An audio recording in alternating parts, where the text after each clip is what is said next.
You're very welcome to the Firm and Fast Golf podcast. I'm your host, Shane Darby. We recently featured Richard Pennell on the pod, looking to introduce listeners to greenkeeping. Building on that initial introduction, we're going to explore the intersection between course design, agronomy and curation of golf courses today. In an effort to do the topic justice, I am very pleased to welcome George Waters to today's episode. George works for the USGA as Manager of Green Section Education. In a past life, he worked in golf course maintenance, initially at St George's on Long Island, New York, and subsequently at Royal Dornoch in Scotland, Merion Golf Club in Pennsylvania, and the California Golf Club in San Francisco. George also has significant experience in the dirt through plenty of course design work on behalf of luminaries such as Renaissance Golf Design, Corin Crenshaw, Kyle Phillips, Jeff Mingay, and Jim Urbina. This has seen him work on notable projects such as Barnbougle Dunes, Sebonak, and the renovations of Mid Pines, Pasatiempo, Pinehurst No. 2, and the Cal Club. George has also published a book entitled Sand and Golf, which is referenced directly and indirectly over the course of the episode. Many thanks for tuning in. We do hope you enjoyed the chat.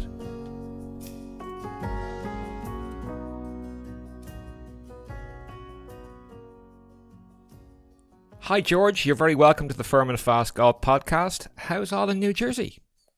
Everything's great, Shane. Thanks so much for having me. You're more than welcome. I had Bradley Klein on a few weeks back and got my Fahrenheits mixed up in my Celsiuses. I know, probably not the first European to do that. But I do believe it's warming up a little over there. And there's early activity out in the golf courses as greenkeeping staff breathe new life into surfaces that have lain fallow over the winter period. Have you managed to make any tentative steps back on the golf course yourself in the early days of spring? I have. I played once a couple of weeks ago on sort of a random warm day, and I made it out to the range last week with my brother on another warm day, and it looks like we've got a stretch of better weather on the horizon here. Spring's been a little slow to arrive here this year, but we can more or less play kind of throughout the year here, depending on how hardy you are. We don't get a ton of snow cover here in New Jersey. So it'll snow and melt. So you can play throughout the year, but yeah, spring's been slow to arrive and I'm getting a little older. So I usually wait to see I want to see about 50 degrees on the high there before I'm willing to venture out onto the course. So we're there now. I think golf season's about to get going. Fair weather golfer then, so in your later life.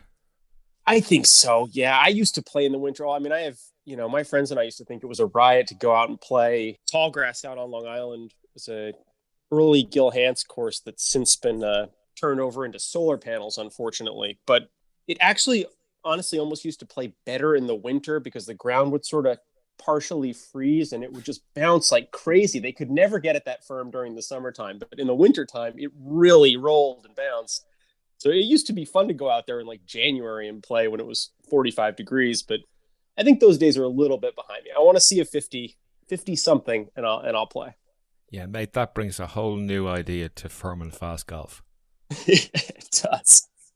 Listen, I'm sure many of our listeners know who you are.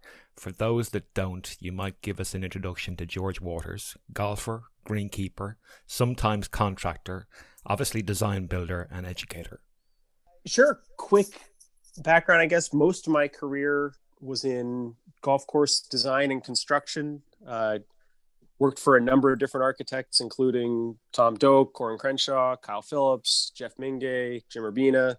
My undergrad's in economics and my graduate school work was in landscape architecture, and had a lot of background in golf course maintenance sort of leading up to my design career because it was a really good way to get around and visit places and study courses. I mean, that was really the main draw for course maintenance to me was, number one, seeing how golf courses worked sort of day to day, what it took to take care of the features, get to really study a course from sort of the ground up and really get to spend a lot of time with it, watch people play it a lot yourself. And it's a great way to get around and just get into different these sort of great neighborhoods of the golf world and spend time and see all the different courses. So, you go and work on a place on Long Island and you're going to get to know the courses in the neighborhood, and the same with Philadelphia or San Francisco or, wherever it might be. So it was a really good way for me to get around and sort of see a lot of different places, study courses, understand the relationship between maintenance and architecture. And so had a lot of background there. And then all of that sort of kind of came together a few years ago. I was working on a restoration project here in New Jersey and got to know some folks over at the USGA in the process and learned a little bit more about some of the things that they were doing at the USGA. Honestly, I wasn't all that familiar with the full scope of what the USGA did and all the different departments at the time, and got to know some people, and an opportunity presented itself in the green section there, which focuses a lot on golf course maintenance, golf course sustainability. And I had a lot of background in that area over the years. And so it ended up being a good fit. And for the past 5 or 6 years at this point, I've been working in the green section as the manager of education. Great. Well, we will get on to your role with the green section of the USGA a little bit later on. However, as a New York native and a Long Island native, you spent your formative years surrounded by great golf on Long Island. First, just as a jumping off question in relation to the interview, I'd just like to know what, to your mind, characterises the golf on Long Island, and why is it much of it considered perfect for golf? I mean, Long Island is sort of has a lot of things going in its favor from a golf perspective.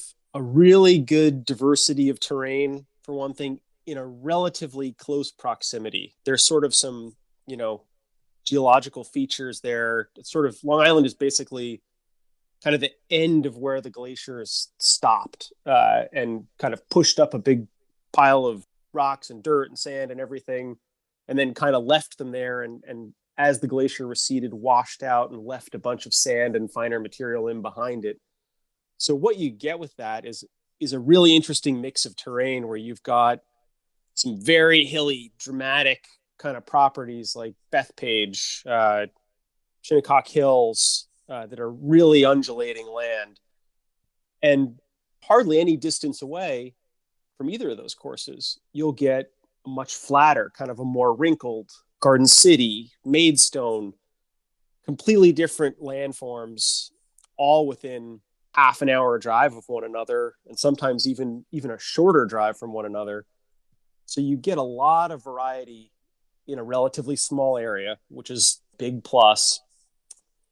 For the most part, you're talking about free draining soils on Long Island. It's not all sandy. For the most part, it's sandy or gravelly or stony enough that drainage isn't typically a huge issue. And so you get the opportunity for some firm conditions at a lot of the courses, and decent golf throughout the year, which, you'll know from Ireland makes a difference as you get into those sort of gloomier parts of the year where it's wetter and colder. Golf on Long Island stays pretty good at a lot of places longer into the year because the soils tend to drain a little bit better. Wind, I think, is another pretty good attribute of Long Island golf. That's obviously most pronounced on the East End and sort of the famous courses of the Hamptons and, North and South Fork. But most of Long Island gets a reasonable amount of breeze throughout the year. And so you're going to see wind as part of the game there, which is an advantage.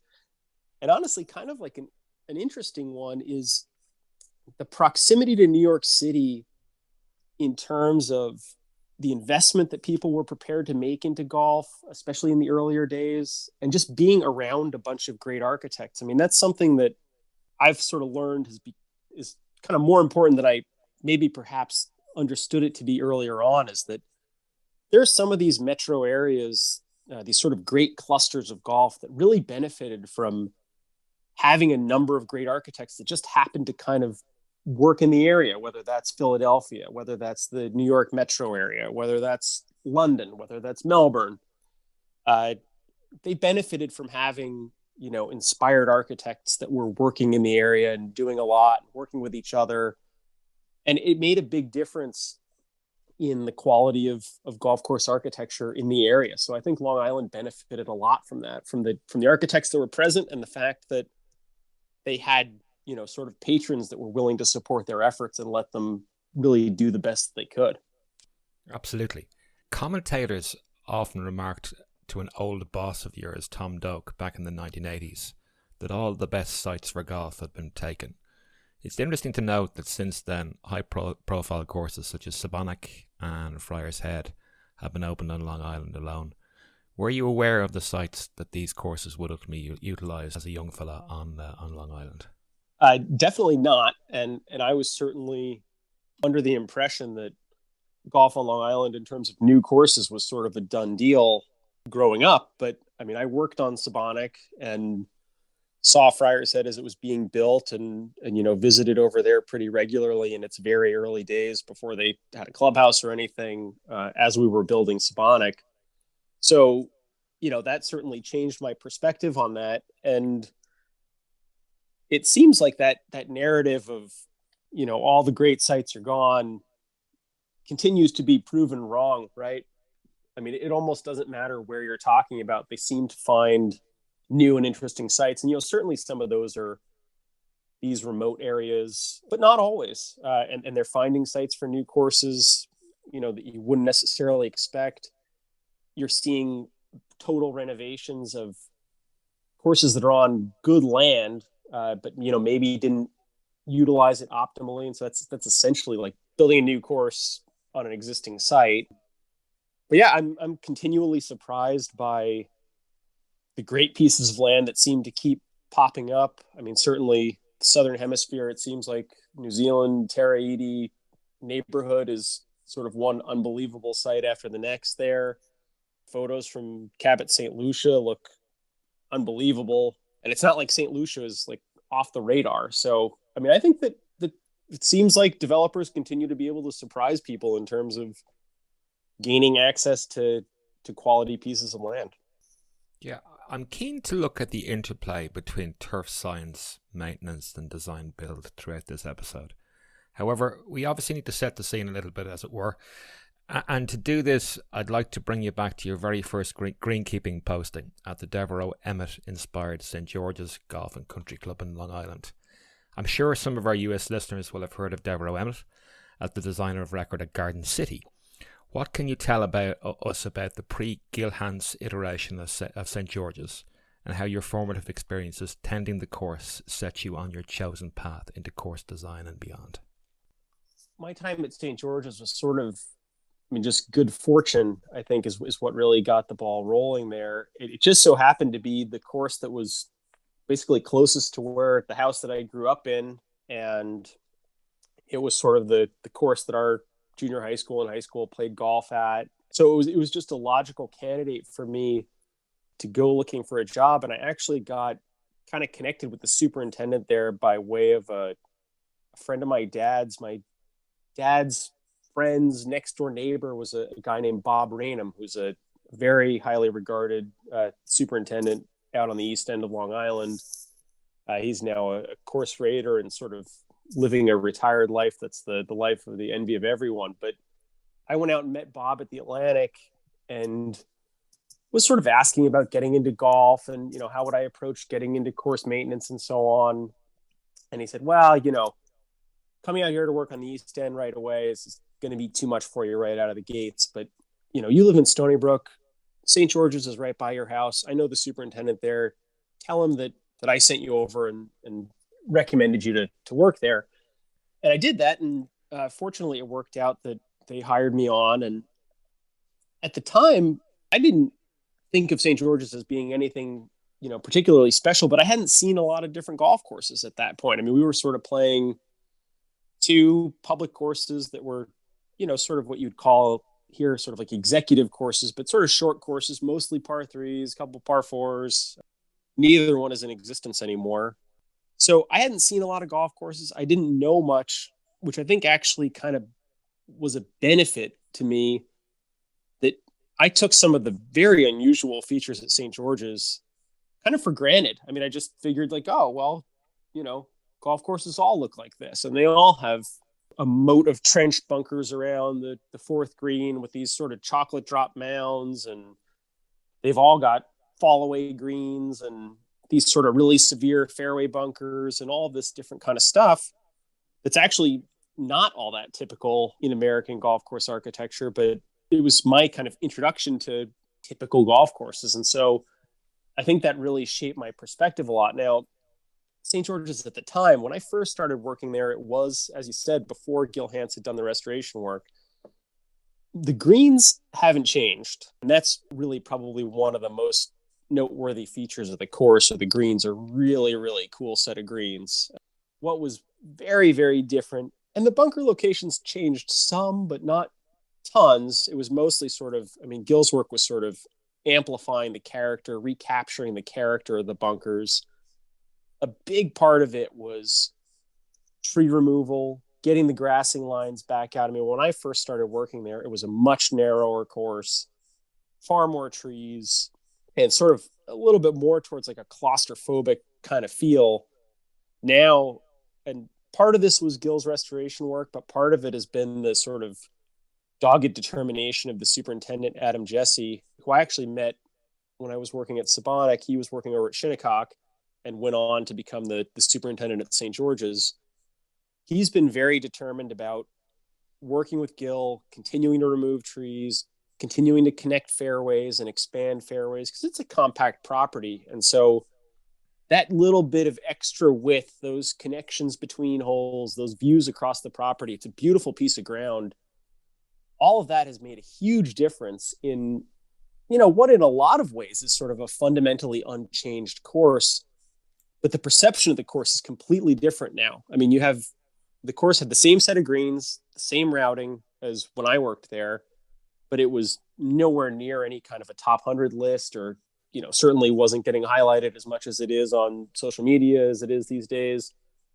But the esteem for the course really took off with that tree clearing, with the grassing lines. And I think taking that with Gil tuning up the bunker work there, it really brought to life what was already kind of there. I mean, the bones were there sort of, and it all just sort of came to life. So I learned a lot seeing that process, even long after I stopped working there. I go back all the time because my parents still live 10 minutes away. So I'm over by the course pretty regularly. I get out and play a couple times a year. So I've gotten to see this evolution over time. And I've learned a lot from watching that and seeing, sort of what changes people's perception of a course and the impact that some of those, very basic trees, grass lines, what an impact that can have on how a course is perceived and enjoyed. It sounds like you may not have had too much of an appreciation of who Devereux Emmett was at the time that you started there. But I'm just wondering if you could share with us how you feel he fits into the tapestry of Golden Age architecture, knowing what you know now. Yeah, absolutely. No question. At the time, I mean, I was clueless about who Devereux Emmett was. I learned more over time and had a chance to work on a few other sites that he worked with. Emmett was involved in the early stages of Garden City with some Travis work subsequently overlaid on top of it. Who exactly gets credit for what? I'm not a historian, and I'm not a historical expert enough to know where to draw that line, but I know Travis gets a lot of credit and deserves it for the modern version of Garden City, but Emmett kind of laid the groundwork. Just down the road from Garden City Golf Club is Garden City Country Club, which is Emmett. Just a bit further down the road, and I'm literally talking like down a specific road, like they're all just sort of right there. Rockville Links is an Emmett course that I worked with Jim Urbina on the restoration of a little while back. Very interesting course, really interesting bunker arrangements. I think it's probably the flattest site that I've ever seen. I mean, people say that Garden City is flat. I don't really agree with that. Like Garden City does have a little kind of undulation and roll to it. It's not a flat site. Rockville Links is flat. And Emmett's response to that, I mean, the old aerial that we were working off of has some of the coolest and most compelling bunker arrangements that you'll ever see. And they've done a great job carrying on and sort of wrapping up that restoration work. And again, with a really motivated superintendent who's done a great job taking it, beyond the architecture to working on the trees, working on the grass lines, working on the playing conditions to take that further. And Emmett goes, way beyond Long Island. I mean, sort of throughout that northeastern corridor. I mean, he did the original congressional, which changed, so much since the time that he did it that they eventually just decided to, the current iteration of it is I think largely disconnected from what Emmett did. And that seems like that's been a little bit of a case with a lot of Emmett's work, is that he did a lot of work throughout the Northeast, good work, whether his name didn't carry enough weight or whether it was just sort of the way things went. There was a lot overlaid on top of the courses that he did by other architects, subsequent work that, maybe wasn't as good as what Emmett had done. And so I think that had a detrimental effect on his profile, right? Because the work that people saw that was his original work wasn't there for them to see. And so they could see fragments of it. They could see, versions of it, but they didn't often get a chance to see the really preserved original designs of his. And the old photos of them all, and when you see them on the ground and see them at courses that have been restored, he really was a great architect. And I think you're seeing more interest in his work now, and you're seeing more restorations being done of his work. I think St. George's has played a role in that, and in sort of opening people's eyes to what Emmett was as a designer and what his courses could be like if you do a little digging. And I think that that's paying off a lot. So I think you're going to hear more about Devereux Emmett in the years to come. And I think that the esteem of his work is going to continue to rise. It's funny. I mean, there's always an Irish connection if you dig deep enough. The LIGS convener in Portmarnock, Dara Garahy, told me a couple of weeks ago that Devereux Emmett's grand uncle was in fact Robert Emmet, the very famous Irish Republican leader who led an unsuccessful rebellion against the British Crown in 1803 in Ireland. So you learn something new every day. There you go, indeed.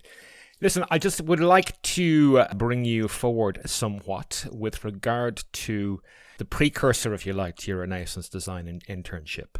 The trajectory of your golf-related wanderings appears to mirror much of what Tom Doak undertook during his bursary year away from Cornell. No surprise that you dutifully followed his sage advice and traipsed off to Royal Dornoch for a summer internship in Scotland. The posting itself would present you, obviously, with an opportunity to get stuck into some greenkeeping, in addition to allowing you to playing access to the course and an opportunity to earn some pocket money as a looper for visiting golfers. I'm interested to know how your windswept and interesting experiences in the Scottish Highlands went on to influence your understanding of golf and perhaps give you a glimpse at the soul of the game. I mean, I think if I look at the sort of some of the big picture lessons that I took from that experience, aside from it being just a great way to spend a summer as a young man and to really immerse yourself in golf. I mean, it was a great golf summer, regardless of anything else. I mean, I can't think of very many places that you would rather spend a summer playing golf. And so that on itself was a gift. But one of the things that I really took away from it was learning about the concept of fairness. I mean, certainly in the United States, it seems like, but I think, modern golf in general struggles with this issue a little bit, is that the concept that the golf is supposed to be fair. And when you go there, you learn pretty quickly at Dornoch that very little of what happens out there is guided by fairness necessarily. I mean, there's an equity to it on sort of the bigger picture, and your chances are better of getting a better lie or getting a better outcome the more that you're sort of playing along the direct line and executing the shots as you think you should. Within that, there's a lot of variability between good bounces and bad bounces, and there's not really any telling exactly what's going to happen with any tee shot that hits those fairways. I mean, it's firm, it's fast, you've got wrinkles everywhere, and balls can take strange bounces, and you think you've hit exactly the tee shot that you wanted to, and it ends up kicking sideways into a bunker, and you went from a very good chance of making par to you're going to struggle to make bogey. That is links golf in a nutshell. And I think that that's that's golf in a nutshell. Learning that lesson and kind of having your eyes open to the fact that, not only is golf not really fair, but trying to make it fair or worrying too much about the fairness is, to me, felt almost kind of detrimental to the game. I mean, I found it to be a much more interesting game when it had that element of chance to it was amplified, and when you really had to adapt constantly, day to day, shot to shot, hole to hole, and that it wasn't going to play the same every day, and there was no way to make it play the same every day, and it wasn't really something that we were trying to accomplish. And so embracing that and learning to live with it, and learning to live with going out and the wind's against you, and you figure, oh, it's going to be at my back on the way in. Well, I just turned right around when I got out to 8, and now I'm played 18 holes into the wind the whole day, and and it's brutal. That's just part of the game there, and I think that really influenced my outlook on golf in general and golf course architecture going forward. Was that worrying about fairness wasn't something that I felt was something that I wanted to spend a ton of time with, and it served me well to learn that lesson, because it's something that Tom and Bill and Ben and the people that I went on to work with also felt pretty strongly about. Like, obviously there's a limit to that where, things need to be reasonable. Courses need to be playable. But once you're kind of above that threshold, there's a lot of leeway when you play links golf in terms of what's considered acceptable. And that isn't necessarily the perspective that you find when you play golf throughout the United States. And so I think I really benefited from having my eyes opened on that. Sort of the concept of sort of seasonality, kind of the ebb and flow of conditions is another one, where there were times there where, it hadn't rained for a while and the links got really dry. They would look different. It would play different. Sometimes it would get, go through a wetter spell. It would be greener and softer. That wasn't something that we worried about. And it wasn't something that the golfers were fretting about. It was just, that was just life. And that's something that I think is tougher for people. It's sort of a bigger issue in the United States anyway, or depending on the type of courses, where people are very concerned about consistency. There, it's such an inherently inconsistent environment that I don't think it's really that much of a concern. And being willing to sort of take the course as it came, weather is what it is. The course is firm today. It's soft tomorrow. That's just kind of golf. And seeing people sort of embrace that ebb and flow and have that not be like a problem, but just be sort of part of the game, is another lesson that I sort of took with me from that experience. And then golf as a community space is sort of another big, and that was like a radical difference from what I was accustomed to. And so I can remember sort of very early on, like first day I got there, wanting to go out and see the course. And I was staying with the course manager at the time, the club manager. And I was like, oh, what do I need to do to go out and take a walk around the course? And he said, go out and take a walk around the course. I was like, oh, okay. I don't need to ask anybody. He's like, it's common land. Go help yourself. Go walk around. And then to go out and walk around and see, people walking their dogs, people out walking around with golfers playing amongst them. And then to have those experiences yourself where you're playing, there's people walking by, there's people walking dogs, there's people crossing on the way to the beach. For someone used to, American golf courses, the American golf experience, that was a real eye-opener that, hey, golf courses can be, more than just a place just for golf. And it took a little getting used to. The first times that you're playing down and there's just people walking around all over the place, it's like a little jarring and you're like worried about hitting them and these different things. But once you get used to it and you realize, they see me, I see them, can yell for the same as if they were golfers. And it's, and they're getting a chance to enjoy this great space the same way that I am. That changed my perspective a lot about what golf could be. And I think arguably what it should be more often. I guess it's recapturing that spirit of St Andrews sort of vibe. I certainly remember, I think it was Rand Morissette on a podcast, speak about our American friends coming across the pond and playing golf in Scotland or Ireland, and so the light bulb goes on in terms of links golf and all the things you spoke about there. Problem being, they get on the plane and they have a lobotomy halfway across the Atlantic, and they forget everything that they've learnt over the week or two that they've spent there.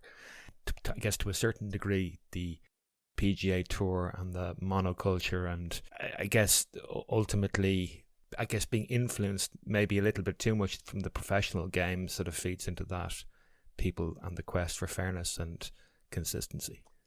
I always wonder about the influence of sort of TV golf, and it's certainly something that gets pointed to a lot as, sort of planting bad ideas in people's heads or unreasonable ideas in people's heads. And that might be true to an extent, but I feel like there's just sort of more general things that contribute to it. I mean, the sort of prevalence of stroke play, I think, in the United States is a contributing factor. I mean, in stroke play, the little injustices that are inevitable with golf, it really feels sort of magnified from an emotional standpoint, because you really feel like, your score just got, quote unquote, ruined by this bad bounce or whatever it is.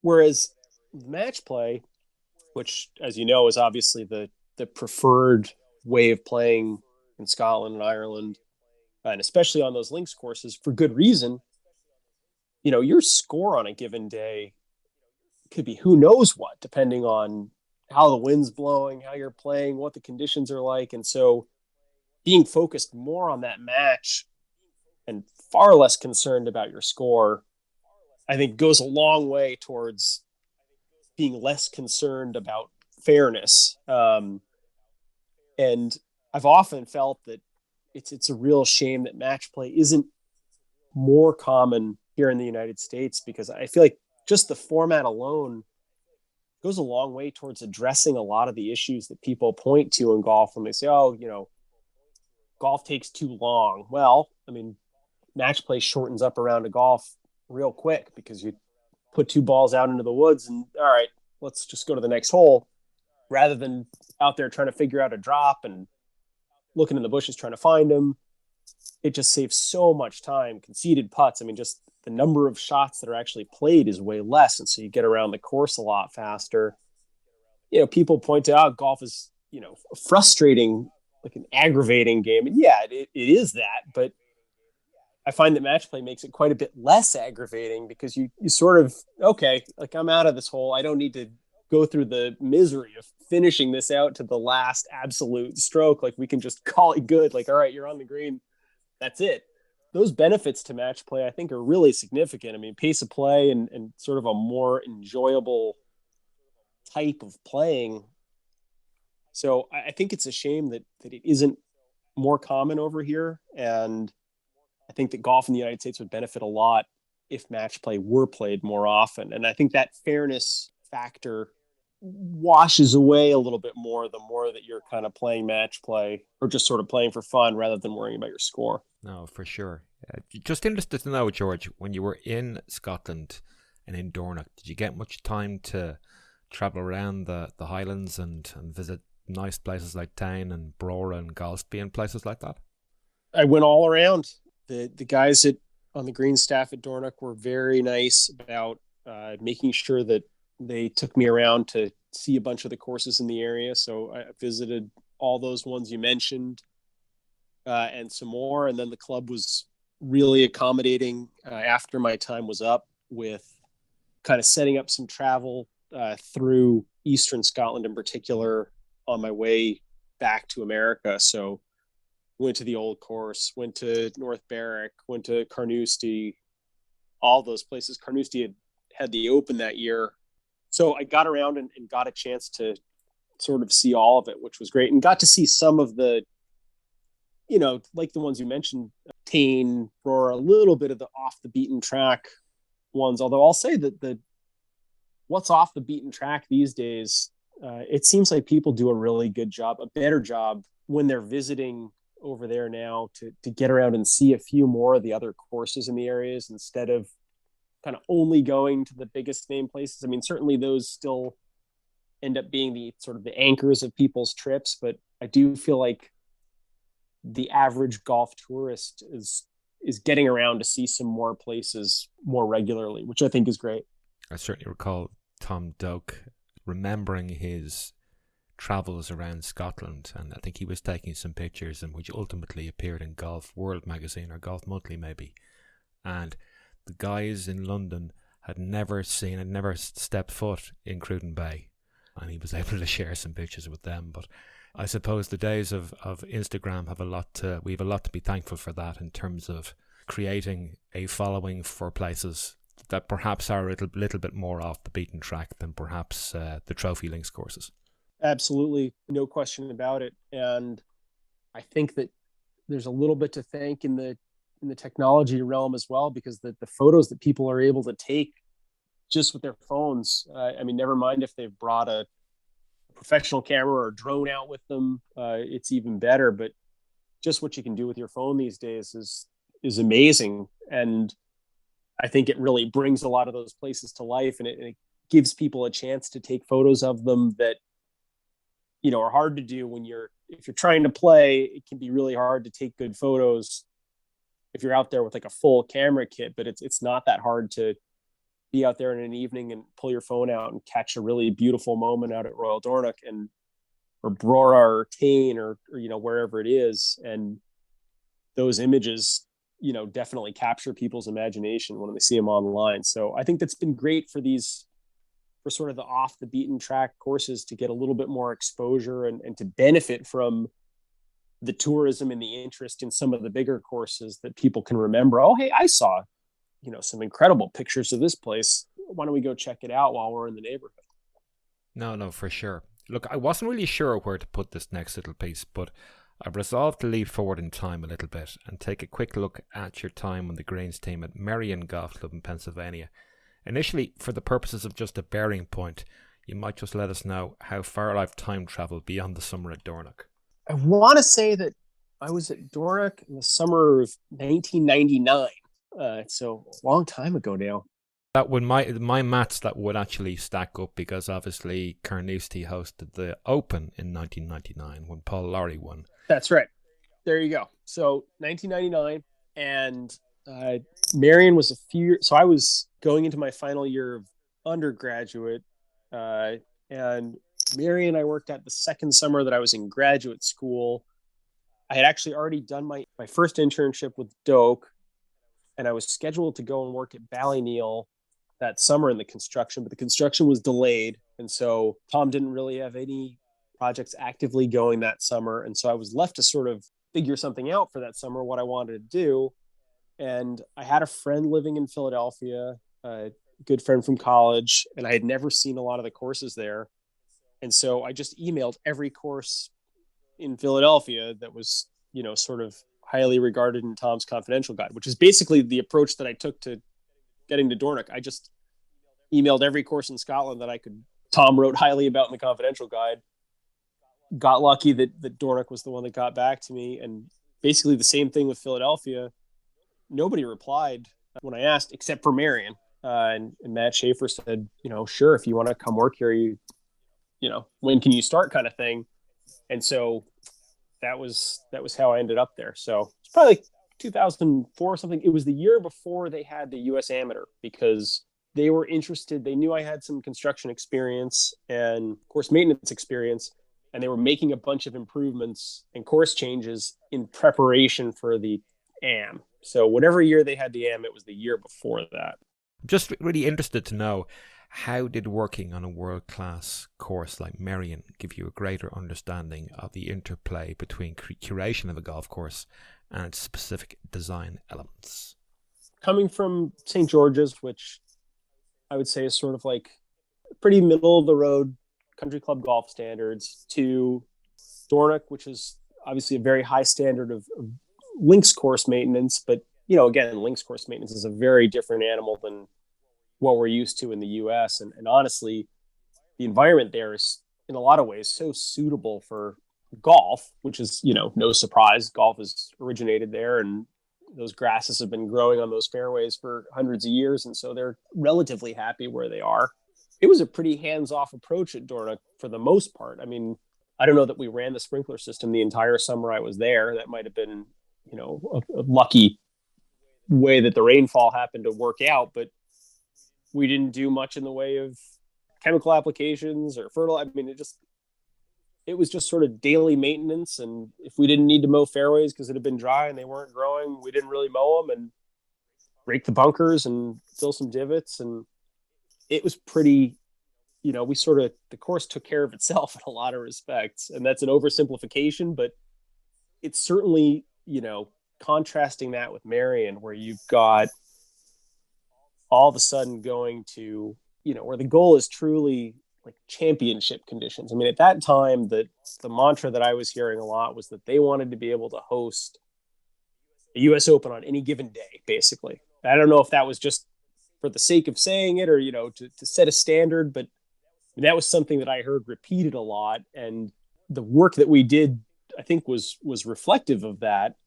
But it gave me a chance to see, like, what does that really mean? I mean, what is people in the United States, I think, talk about championship conditions, but to really see it executed on that kind of a routine basis and to see the resources involved in doing it and the amount of effort that went into doing it was a real eye opener. Also, to see that in an environment that's almost like hostile to growing grass. I mean, Long Island, Scotland, those are places that are reasonably accommodating to growing grass.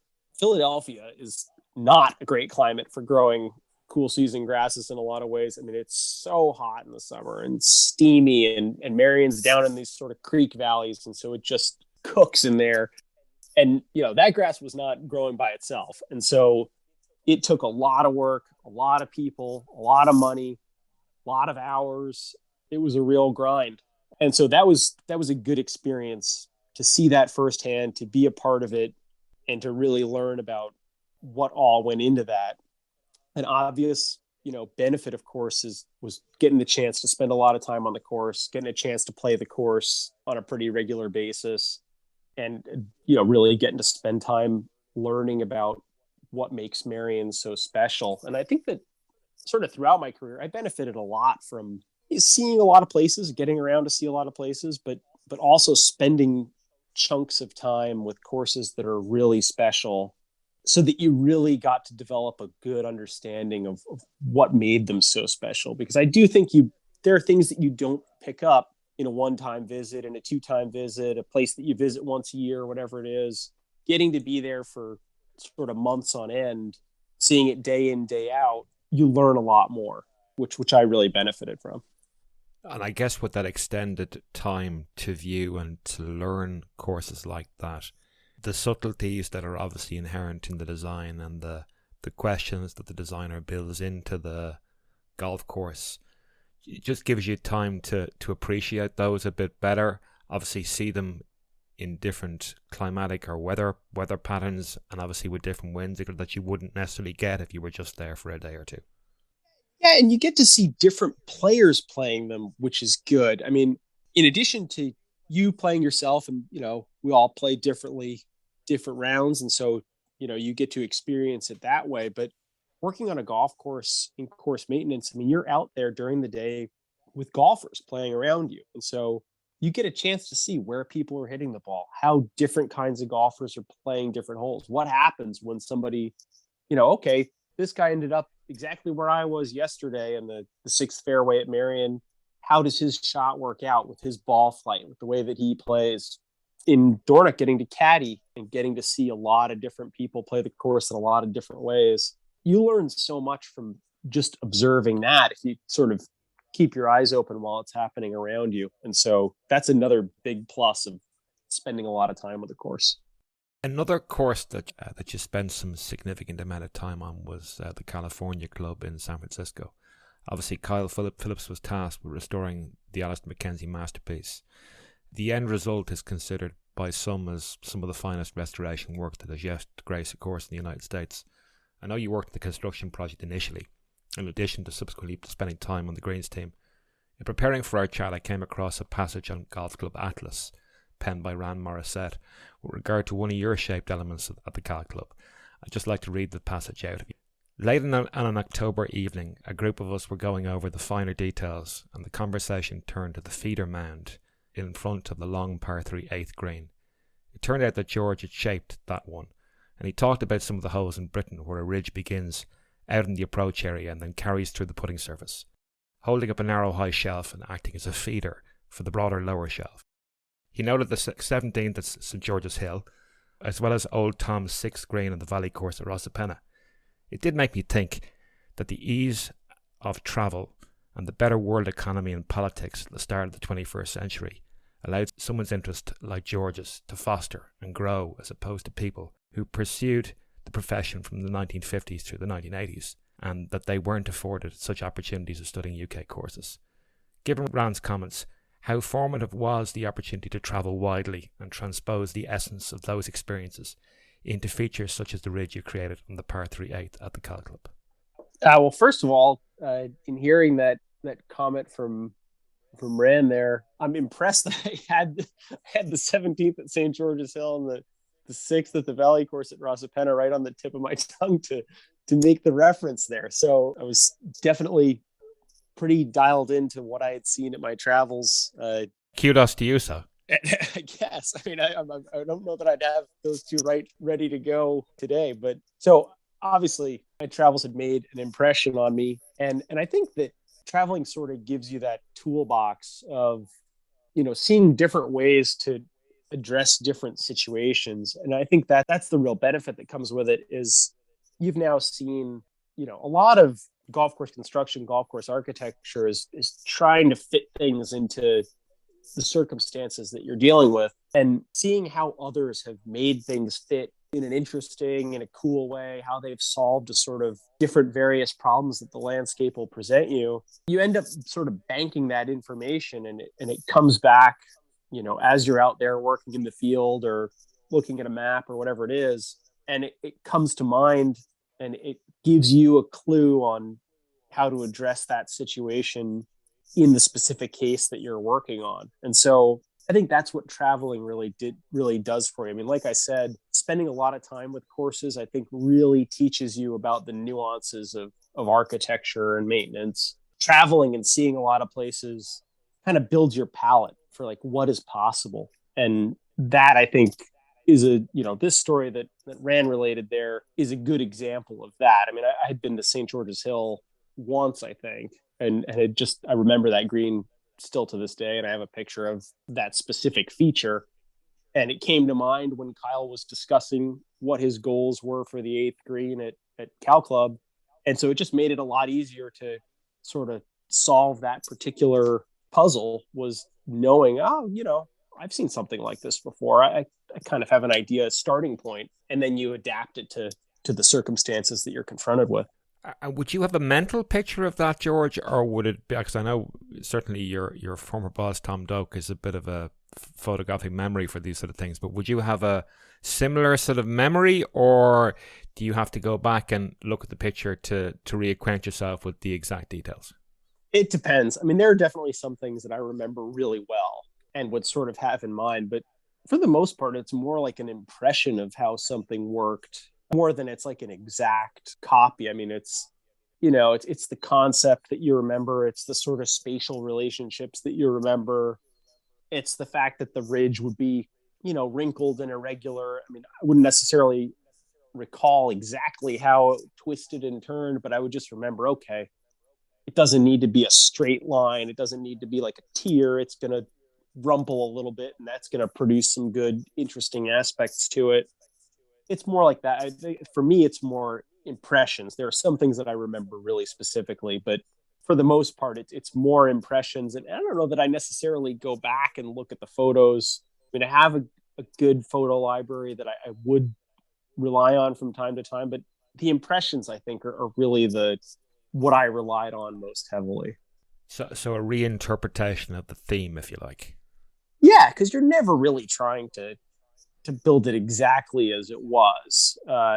It's always an adaptation. I mean, it's a it's a way to solve problem. And I think that's something in golf course architecture that maybe people don't necessarily understand looking at it from the outside, but an awful lot of it on the ground is taking an architectural concept and sort of fitting it into these parameters that you're dealing with. And yeah, you've got some freedom to move earth around and cut and fill and do different things. But at the end of the day, there are sort of certain functionalities that have to be achieved within this.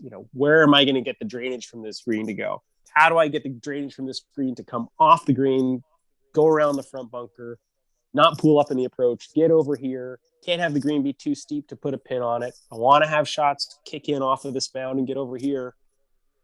Okay, so you've got all these different goals for this green site. Well, making that all work on the land with the elevations that you're dealing with, I mean, that's sort of where golf course architecture and the magic of golf course architecture really happens. I mean, I don't want to say that it's easy, but it's not hard to have good ideas about what architecture should be, right? I mean, I think people, espouse a pretty common set of, ideal architectural characteristics for something. But adapting those ideas into the ground, I think, is where, the rubber meets the road, so to speak. And that's the really hard part. I mean, and it's not just the shaping, but someone like Tom has a really good, sort of like a three-dimensional vision for what he's imagining. That's the real art of architecture in my eyes, is adapting concepts, the ideals that you have, the ideas that you want for a particular hole.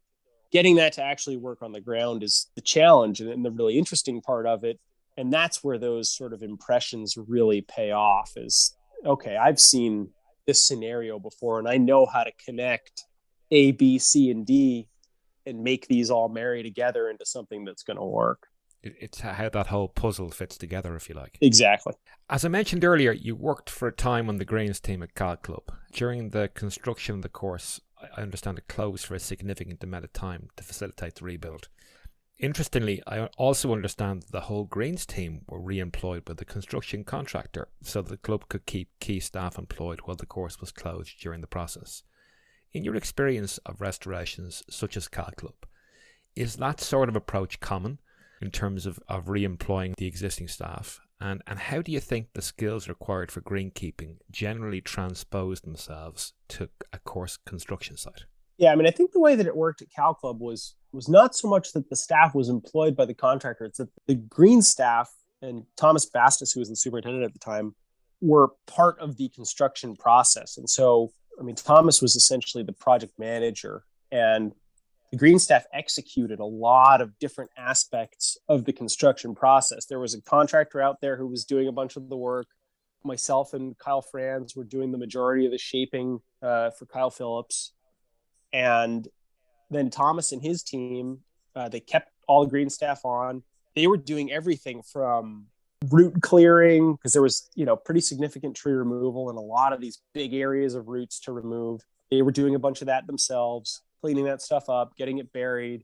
They did a lot of the grassing work themselves. They did a bunch of the bunker finish, greens finish work, sort of with our assistance, and then kind of just help in 1,000 other ways in terms of quality control, in terms of helping out when we needed fuel or we needed whatever. So they were involved in a lot of different aspects of the process. And I think the benefits are huge when you take that approach. Now, Cal Club was a little bit of a different type of project because there aren't tons, although it does seem to be happening with greater regularity lately.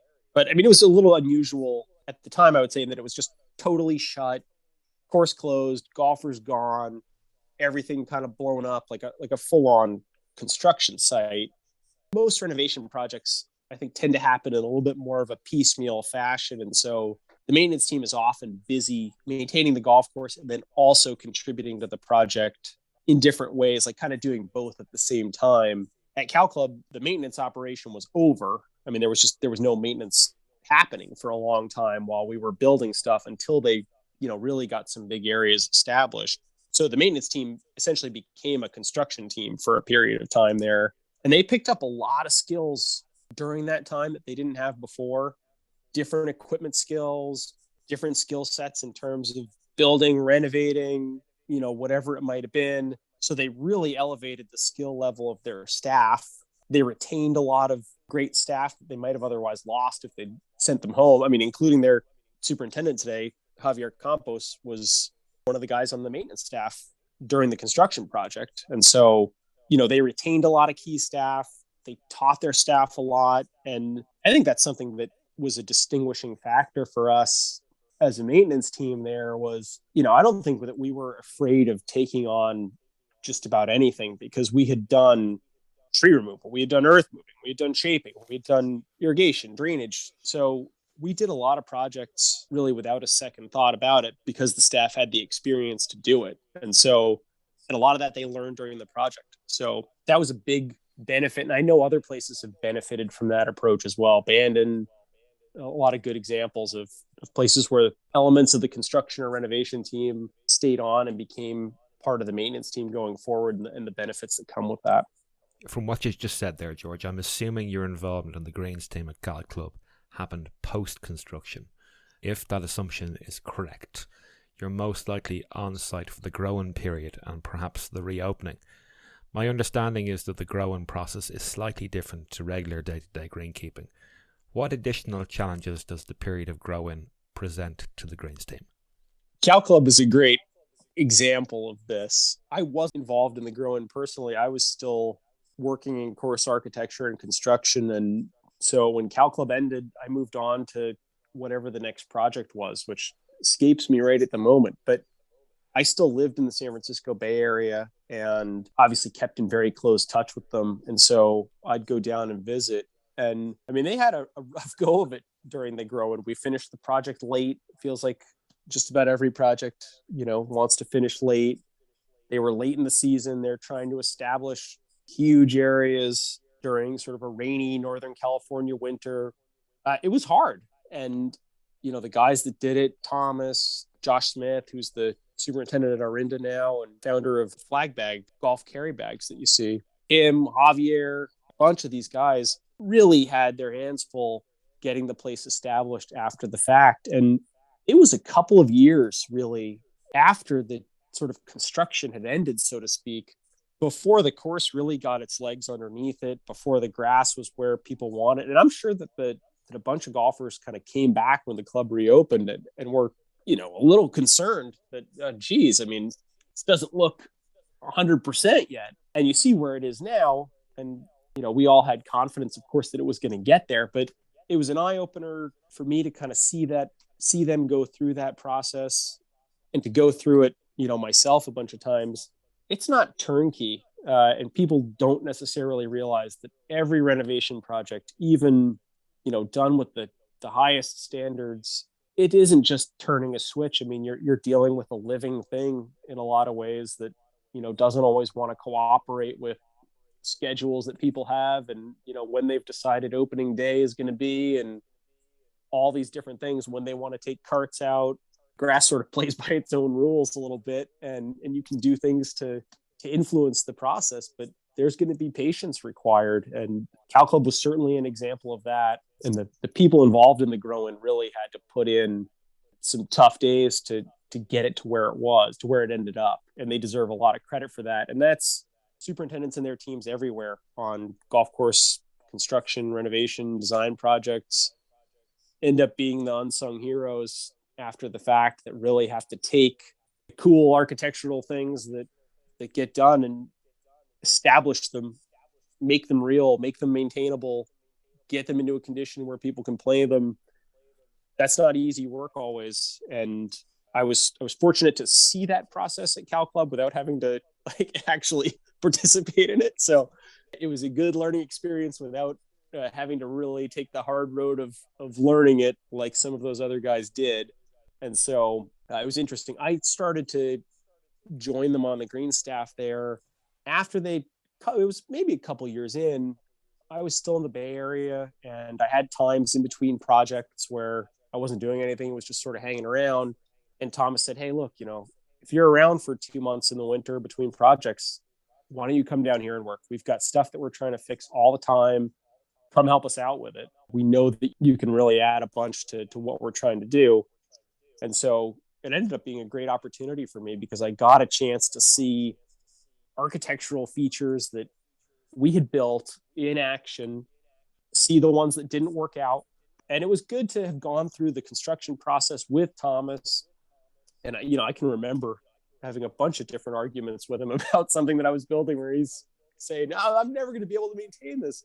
And, sometimes he was right, sometimes he was wrong. And it was interesting to see, which things worked out fine and which things were really problematic. And some of them were things that we had talked about during the construction. Some of them were things that no one had thought was going to be a problem. And all of a sudden you get there and it's like, oh, this area isn't working at all. So it was really, really beneficial for me to see all of that and live through it. And in a lot of cases, have to solve the problems myself that I had created during the construction process. And so it was informative, and it was a really good experience. And it taught me a lot about the continuum of a project, that it's not done when it's done, and people should expect that. And golfers should be patient, because it's not going to just flip on a switch.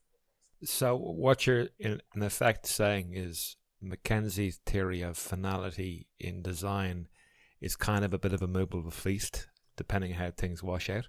I've thought a lot about that quote, and I think what he's trying to say, the way that I interpret that, also keep in mind, Mackenzie wasn't around to see a bunch of his designs finalized. And so his concept of finality in design is a little bit different than what we're talking about right now. So I've thought about that. And I think it's about achieving 99% of it, getting it dialed in. But there's no question that in reality, there's going to be stuff to tune up, and there's going to be stuff that doesn't work right. There's going to be stuff that, doesn't play like you expect it to exactly. There's going to be stuff people have an issue with, from a golfer standpoint, from a conditioning standpoint. Golfer traffic works out in a way that you weren't really expecting. Surface drainage works out in a way you weren't expecting. All these different things are going to arise on almost any project. And those problems are going to have to be solved over time. And it's not indicative of a flaw in the process, really. I think that's something that people should realize, is that a golf course isn't like a commodity, right? It's not coming off an assembly line where it's just like, why isn't this working? I paid for a golf course that works. It is a living thing in a living environment, in an unpredictable environment, where you can do all the right processes, and, for whatever reason, something just isn't working, and it ends up being a matter of trying to get to the root of that problem. Sometimes it's really easy and sometimes it's not. But having that expectation that a golf course is not exactly like a manufactured product is an important understanding that I think the golf world benefits from, the more that people can understand that. Yeah, no, I get that. I'm now going to try and very clumsily sashay back in time to the summer after your Dornoch trip, where I believe you secured an entry-level sod laying and rock picking role with Niebuhr Golf Construction at Hamilton Farms in New Jersey. You would go on to the next project with Niebuhr, which would allow you to take on some additional responsibilities on a construction project in Arizona. These specific experiences obviously gave you a crash course in grunt work, the specific elements that go into the contractor's support role on a project, not to mention an opportunity to joyride on some of the multitude of construction toys that are used on site. I'm interested to know how difficult you found mastering the fine skills required to properly control a dozer, a skid steer, the Sand Pro, perhaps a polypipe welder, and whatever else was on offer. I found it to be mostly about time, and I think most people find it the same. The machines are designed in a way that they're meant to be used, and they're meant to be learnable somewhat readily, I would say. It's about getting sort of time in the seat, so to speak, where you can just learn the feel of it and have a chance to do some things in relatively low pressure situations. I wouldn't at all class myself as being sort of some of these people that I've worked with over the years who are like truly gifted operators, where it's just like, they're just connected to it and they were always good at it and they always will be. And it's just a gift that they have. I think that I was a functional operator, a decent operator. I think the biggest thing that I had going for me was that I had a mental picture of what I was trying to accomplish. And it might have taken me longer to get there in terms of actually getting the machine to deliver the product that I was going for. But I had something in my mind that I was trying to achieve. And so I could eventually get some pretty good results with the fundamental skills that I had because I had a goal that I could work towards for a given area. So that's going back to that sort of palette discussion that we had earlier of different things that I was able to visualize things more easily because I'd seen a lot. And that helped me a lot on the equipment side of things because I kind of knew what I was trying to do, even if I wasn't the most skilled operator by any stretch of the imagination.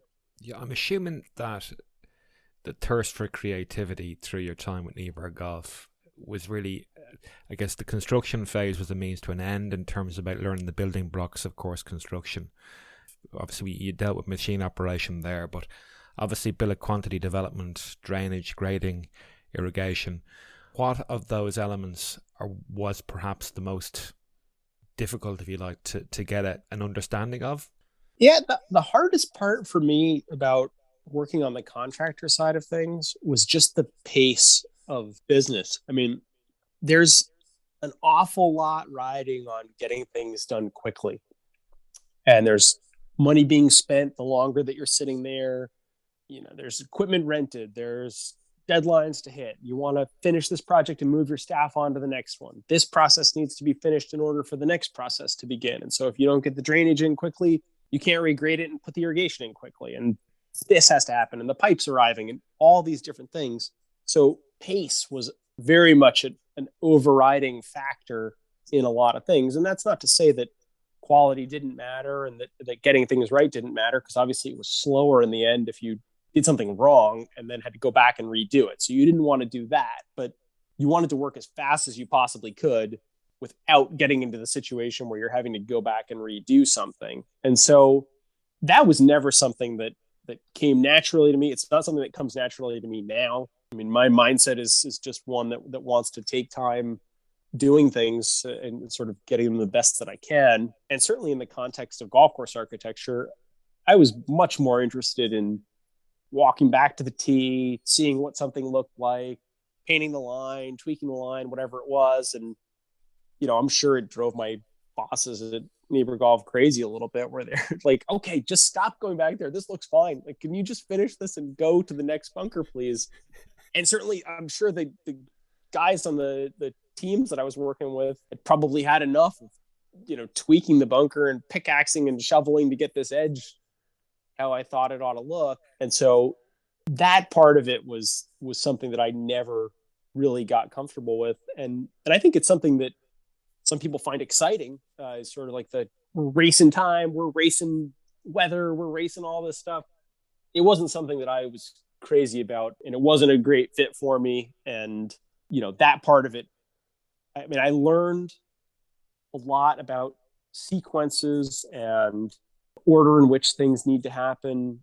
Learning to think about efficiency, I think, is an important lesson that I took from that. I mean, even if I wasn't going as fast as they wanted to go, I learned a lot about, okay, what are the steps that lead to an efficient process, and what's going to delay something? How can you do even really basic things? I mean, they would teach you things about, what's the most efficient way to scoop and load this truck, because they were thinking about how many trucks per hour can we move out of this spot? We need to get this pile of dirt moved. Here, let me show you a way to scoop and load this stuff that's going to be a little faster for you. Those skills are really valuable, because efficiency does matter, whether you're sort of on the architectural side or the builder side. It does make a difference. I mean, it pays to be able to get things done relatively quickly when you need to. But having to have that be kind of a constant concern wasn't something that I was ever sort of naturally fit for. No, it sounds like a great experience, but you were possibly glad to move back to the design build site, which is a nice little sachet into your Barnbougle adventure in Tasmania. As listeners will no doubt be aware, I have a very soft spot for that sliver of linksland located on the northern shores of the island state of Tasmania. I think your first new design build project with Doak, certainly your first new design build links project with Doak, would be located on that aforementioned sliver of land near Bridport. As a links junkie, how excited were you to hear that you were bound for Tasmania to work on the creation of a course for Richard Sattler? I was very excited, and I had a very lucky internship summer with Doak. I started at Yeaman's Hall and then went to mid-ocean in Bermuda, and then took the shorts and bathing suit and stuff out of the suitcase. And the next day after we finished in mid-ocean, flew to Australia and went to LA and met Brian Schneider and Kyle Franz in the airport, along with some of the other members of the team. And we all flew down there. So as someone who, had spent a lot of time studying links golf courses, someone who was really interested in links golf, it was kind of a dream come true, honestly, to go work on a new links development and then to get down there and see how great the ground was. I mean, it's probably one of the handful of best modern links sites in the last 20 years, I would say at least. And it might arguably be like the best one in terms of just pure quality of ground. That was pretty exciting. And to get to see it, really, clearing had just begun. So we were still walking around out there and just in the dune grasses, seeing where the stakes were.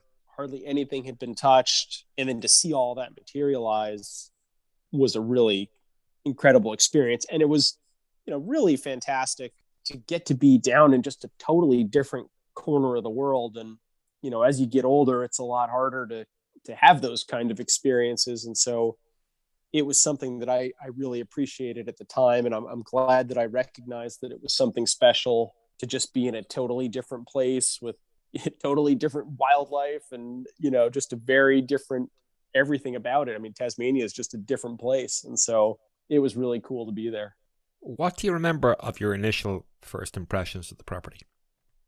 It had a great scale to the dunes. I think that that's something that people don't necessarily always fully appreciate in links golf. And I think this is sort of where the Instagram era can get a little sideways, is that you see these dramatic photos of some places that have these crazy dunes. And it's like, wow, that's really awesome. The trouble is that a lot of places that have a really huge scale to the dunes, it can end up being kind of tough to work the golf in because the really big dunes are too hard to play on. And so you usually end up with courses that kind of play in around the base of them and don't actually really take advantage of them. I mean, you see all these huge contours, but the course almost plays kind of flat because you're stuck down in the valleys in between. A lot of the best links golf is sort of like that medium scale dune change where it's, there's some bigger rolls to the ground, but that wrinkling sort of golfer scale contour is really present. It's stuff that you can see over. Every shot isn't blind and, crazy tumbling to where you just can't see where you're going. Barnbougle had a really good mix of some bigger contours, some smaller ones, like enough larger dunes that Tom was able to get you up onto some high spots with the routing, play down in between. You could, very little blindness, a good level of sort of roll for impacting how the ball would land, impacting stance and lie. I mean, that's another thing. If the contours are so crazy, you don't actually get such a variety of stance and lie because nothing wants to settle on the slopes, right? It just all rolls down into the hollows in between. So that level of wrinkle matters for getting those sort of like awkward little downhill lies, awkward little uphill lies. Barnbougle had all of that and a really good oceanfront site. I mean, that's another thing that I think people are often surprised about when they go to play links golf courses is there's a lot of really famous links courses that you don't see that much of the ocean, right? I mean, the old course, you kind of see it from 11, but you're really looking at the estuary. You're not really looking at the ocean exactly.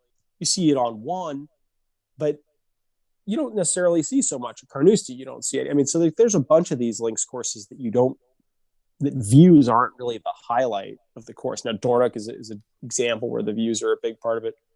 Barnbougle is one where, I mean, you see a lot of the ocean and you're right on it. You get up on that foredune and get some really good looks at it. So it has that aspect to it. It's got the remoteness, which I think is part of the lure of links golf. I mean, it's cool when links golf courses are closer to town, so it's easier to get to, but there is sort of a spirit of adventure around links golf, I think, where I mean, at least in my travels, I certainly cherish those experiences of driving out into what felt like the absolute wilderness to go play, and you're just sort of at the edge of the earth playing. I think Barnbougle has that for sure. Windy, all of those great links characteristics. That site just had them right from the beginning. You worked with some talent roster on the project. Tom Doak, obviously, Bruce Hepner, Brian Schneider, Kyle Franz, Michael Clayton, John Sloan, Bruce Grant, Ashley Mead, and Jason McCarthy. Can you tell us what learnings you took away from your time there on site, being exposed to so many of the luminaries of the design and build fraternity? It was a special place to be and a special group of people to be involved with. And Bridport is a small town, the town that's closest to Barnbougle. We were all sort of sharing one or two houses, basically.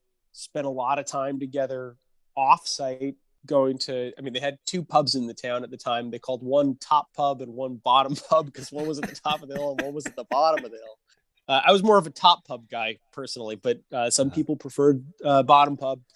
We called it Top Pub Wednesday, where you'd go out and they had like a steak dinner or something at the bar or whatever it was. And so we spent a lot of time together on the project and off, and talked about golf, probably more than we should have been talking about golf, but just sort of nonstop for that whole process. And so it was really interesting to hear people's different thoughts, to hear people's thoughts about things as they materialized out on the course, to sort of talk about some bigger picture architectural philosophy kind of stuff, and then be able to put those conversations out of the theoretical and to be like, okay, well, I understand your point there. How would you apply that to, we're going to work on the approach for 15 tomorrow. How do you want to make that work in that context? That's just a really cool experience, and a special part about building golf courses that, you really do end up spending a lot of time together. In a lot of cases, all the people out building golf courses are away from their families. You're sort of spending breakfast, lunch, and dinner together and working out on this project and working hard and 7 days a week a lot of the time. And you certainly form some bonds through that process that really last. And the guys on that project, people from Cal Club, people from Pinehurst, I can point to a lot of different projects that you go through them, and it's hard work, and it's not easy, and it's time consuming, and you have a lot of meals together, you have a lot of discussions and arguments and all of that. And I think certainly some really strong relationships form as a result of that. And so, a lot of those guys are still some of my best friends in the golf industry, and really respect where so many of them have taken their careers after the fact. And we all knew that Barnbougle was special when we were working on it, but you never really fully appreciate, I don't think, when you're working. It still feels like sort of this goofy construction project where we're clowning around and doing all this different stuff. It's in retrospect, you sort of really appreciate it for like, wow, we were doing something pretty cool there. And so it's neat to be able to look back on that and sort of think of the group there and think of what was accomplished and see what they've all gone on to do after that.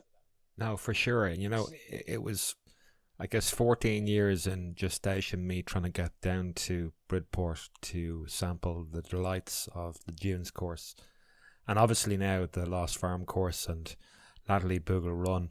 Have you had a chance to get back down there since you departed the somewhat constructed or fully constructed Barnbougle? I have not. I have never seen the course finished, which is wow. a tragedy. So I'm like the rest of the world. I'm living on Instagram photos, and hopefully someday in the not too distant future, we'll get to make my triumphant return to the Southern Hemisphere. But one of the challenges I'm having, I've got a couple of challenges right now keeping me away from the Southern Hemisphere. Two of them are 2-year-old and a 4-year-old that are not quite ready for a 20-hour trip to Australia just yet, and wouldn't necessarily appreciate the reasons why I want to go down there so badly. But part of it too is that these guys keep doing these unbelievable projects down there in New Zealand and all these different, there's so much that I want to see there, and they keep building more. So I'm almost like, well, I just keep waiting until maybe they'll run out of steam eventually, and I can finally just go and see all of it once they're done. But some really cool stuff happening down in that part of the world, and you could certainly make a heck of a golf trip for yourself. Going to Tasmania and Melbourne alone is a like world beating golf trip at this point. That's surely 3 weeks at least. Yeah. And you throw in New Zealand. I mean, it's, people gave me a hard time when I went to Australia and came back. They're like, oh, did you go to Sydney? Like, yeah, it's in the neighborhood in the, in the global scheme of things, but they're not like right next door to each other. And sort of the same thing is true of New Zealand. I mean, people were like, oh, why didn't you go to Cape Kidnappers? And it's like, well, I mean, it wasn't like right there. I mean, it's kind of right there, but I mean, it's a flight, it's a trip, it's not that easy. So trying to go and see everything down there at some point is going to be a goal when I have like 6 weeks off and nobody expecting anything from me during that time period. But I'm not sure when that's going to happen. So I'll shoot for a Tasmania trip at some point, maybe with a quick stop in Melbourne. Yeah, no, for sure. And I guess what people maybe don't realize that haven't been there is the world map does not do Australia justice in terms of the size of it. I recall the first time going over there and flying from Hong Kong to Sydney. I think that flight is in 10 and a half hours or 11 hours maybe. And the captain came over the intercom on the plane after about 3.5 hours and he goes, ladies and gentlemen, if you just look outside your right hand window, that's Australia. We're coming in over Darwin. And like you're in the plane 7.5 hours from Darwin to Sydney. And I couldn't fathom that. And they're going, geez, how big is this country, Yeah, I mean, it's a lot like, I mean, when people were asking me like, how did I fail to go to Sydney in my time in Australia? I was busy. I mean, it's like somebody going to Miami and being like, why didn't you go to New York while you were there? And it's like, well, I mean, it's like hundreds and hundreds of miles away. I mean, that's a big part of the problem. So I think it's a big country and it's hard to see everything. And they've got some cool stuff in just about every corner of it. So Tasmania and Melbourne are compact enough that like that's a reasonable trip. No, for sure. And then obviously you're waiting for 7 Mile Beach to be completed. And obviously Tom, Angela and Clyde are doing TRI there. So you got to wait until at least those two locations are ready for play as well. So maybe sometimes in the next 18 months, where your nippers will be that little bit older and a little bit more able for a bit of long haul travel. There you go. We can hope. Indeed. Listen, I want to bring you on to another place that's very dear to my heart. I know you worked on the Rosapenna Strand 9. In fact, I've just returned from playing 36 holes there over the past weekend. I know you were involved in the final construction and finishing works in the Strand 9 at Rosapenna. The early remnants of this 9 were inspired, I believe, by the late Eddie Hackett. Pat Ruddy would then go on and do some of his particular brand of alchemy, where a Renaissance design tasked with adding some final flourishes to a complementary and contrasting test, which when paired with the Seaward Valley 9 makes up what's now known as the Old Tom Morris course. How much construction and finishing work was associated with the project at Rosapenna? The scale of it was not really big on the 9 holes that we worked on. It was mostly, the focus was really on playability more than anything. We did rebuild one green completely, built one entirely new green, but a lot of it was about getting the green complexes a little bit more playable in the context of what's a very windy site. I mean, if you've been up there, I mean, it just gets very, very windy up there. And that playability component, some of the greens were kind of elevated to the point that it was just difficult to hold them, difficult to find them.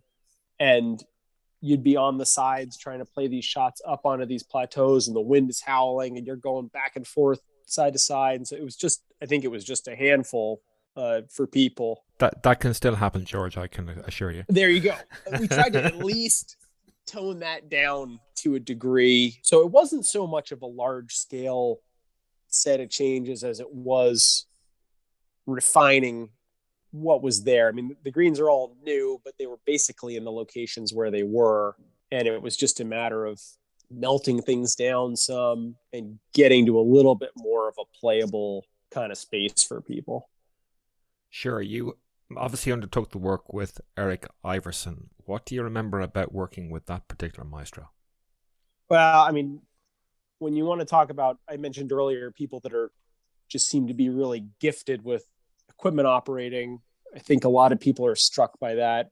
Working with Eric, is he's a very gifted operator, and I had worked with him at that point at Rock Creek Cattle Company prior to that, and so I had seen a lot of that firsthand in a very challenging context. And I know that Eric got a lot of Tom's sort of most challenging projects, I think, because he was such a skilled builder. So he had taken the lead on Stone Eagle, he had taken the lead on Rock Creek, these sort of really difficult sites. So I'm sure he appreciated the chance to work on a site that was a lot easier to work with, like Rosapenna. And I learned a lot from him about just building golf, but also dealing with clients and, spending time out on the course with the Caseys and talking them through things that we were thinking about.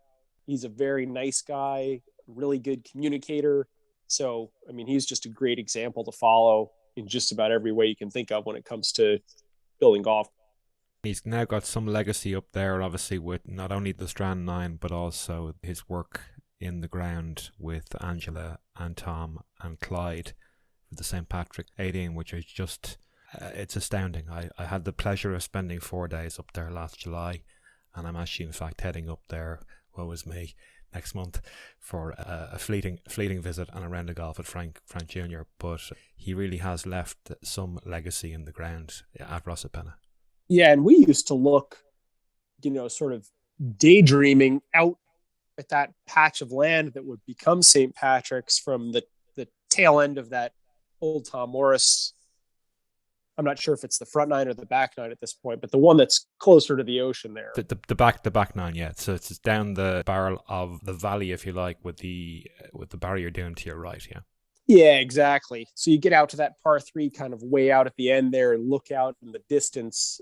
And that was sort of where the site was, and kind of looking longingly out there during that process and thinking of what could be. So that's another place that's very, very high on my list of places to get back to, because I certainly have, a lot of special memories being there and being really excited for the Caseys about, what was to come. And so the fact that these years later, it has in fact come to be, I think is really, really great. And obviously the reception that St. Patrick's has gotten sort of throughout the golf world, I think speaks pretty highly of it when people are talking about it in the context of Tom's best courses. And, whether or not that's ends up being exactly where it shakes out or not, who knows? But I think the enthusiasm speaks volumes that people are that jazzed up about what they've seen that they're talking about it in the same context as Pacific Dunes and Barnbougle and some of the others. No, for sure. And certainly from a local perspective, in an Irish context,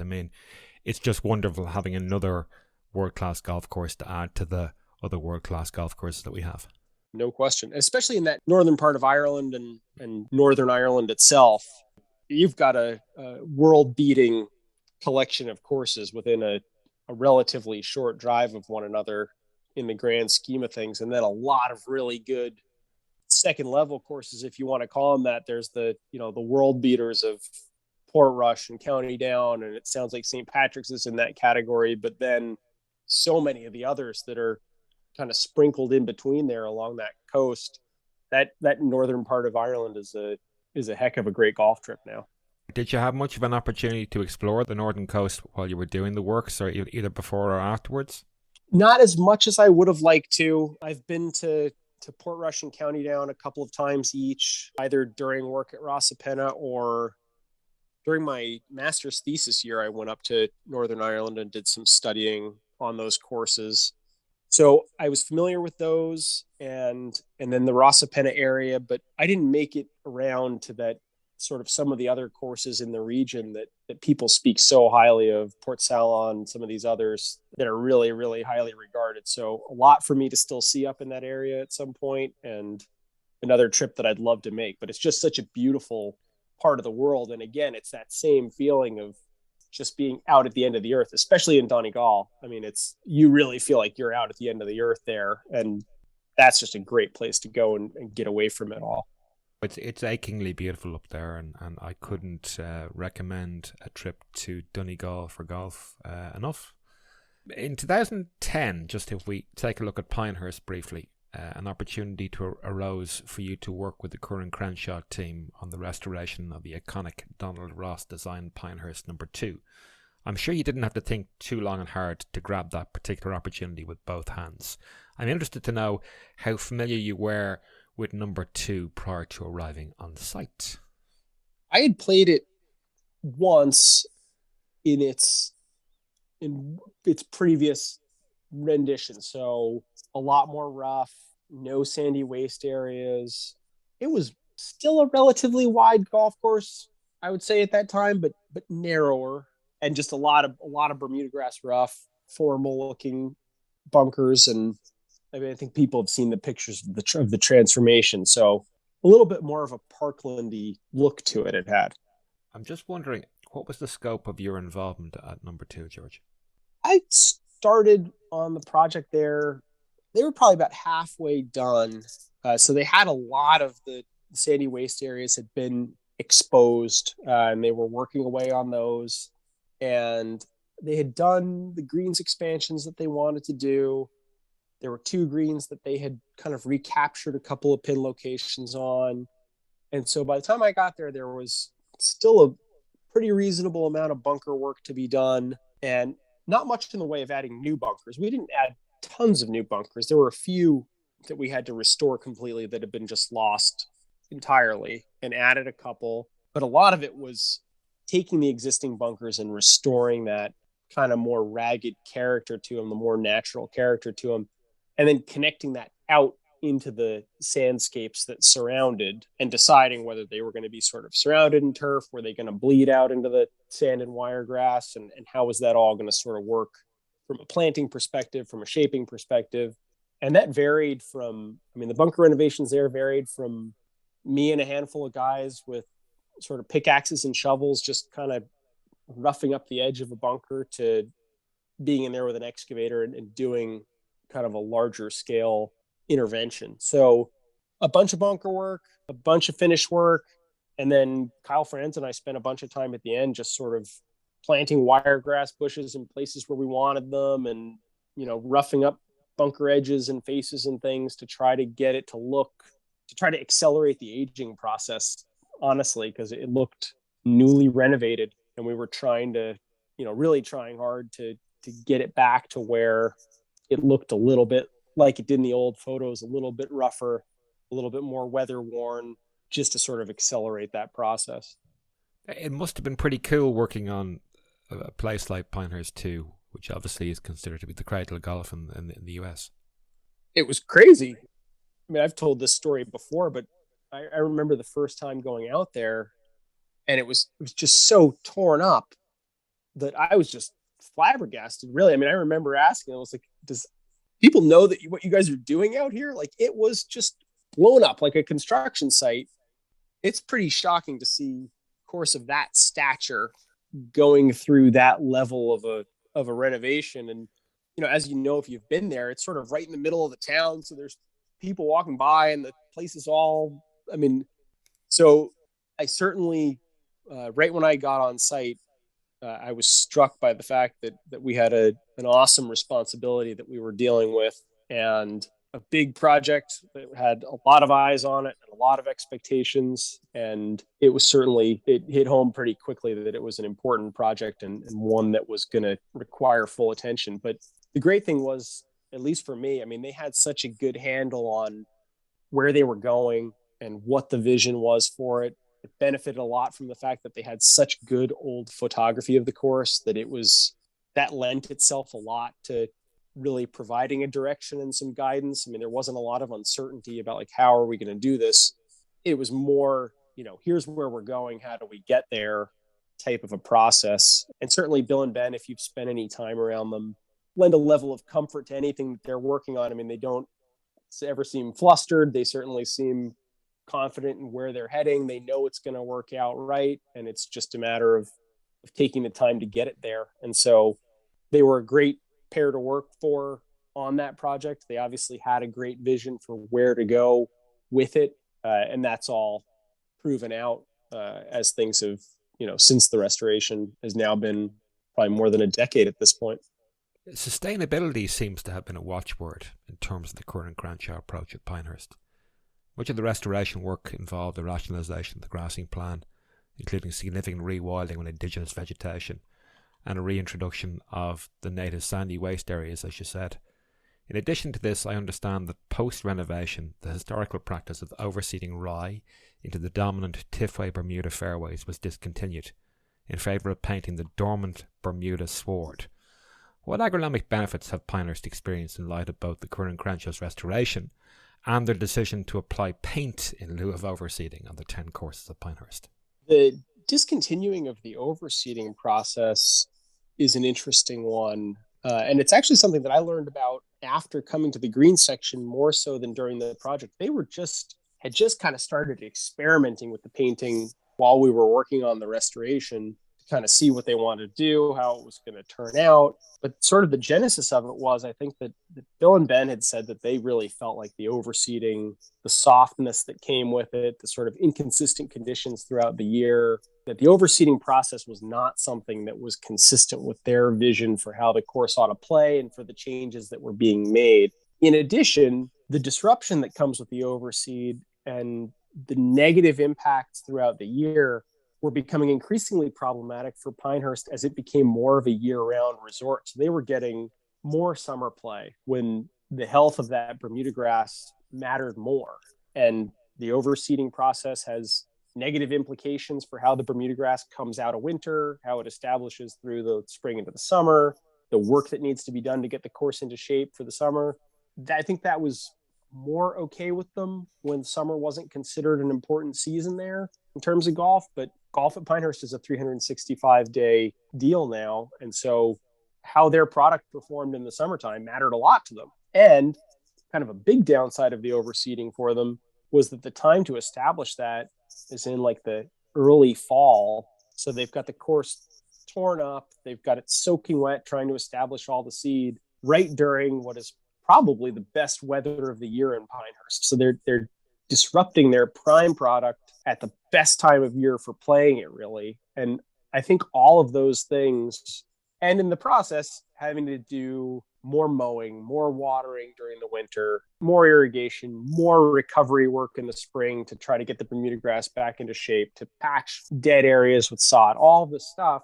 There were some really strong business reasons behind why they wanted to make that change. There were architectural and playability reasons why they wanted to make that change, and a lot of sustainability, resource use reasons behind it as well. And as is often the case, those sort of sustainability goals, it's great when those dovetail nicely with business reasons. And a lot of the time, if you're using less resources from, just a consumption standpoint, you can also be saving money, which makes the business case for it as well as the environmental case for it.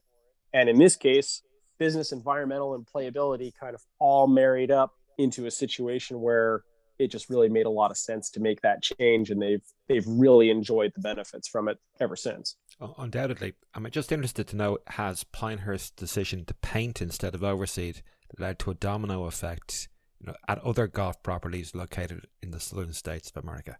I'm not as familiar with the full context of what was going on at the time, but I think it's certainly, so I don't know how many other courses were painting at the time versus not, but I know that Pinehurst was on the early adoption scheme of things. I'm sure they were one of the highest profile examples of making that change. And I think it's something that you're seeing more and more of. Number one, as golf in a lot of places is more of a year-round thing, where even in these southern states where summer used to be considered, well, that's not our prime season, people are playing year round. And especially these past couple of years, golf has just been absolutely booming in the United States as it has been elsewhere. And it has been all year round. And so there's demand to play all the time. There's expectations for better conditions throughout the year.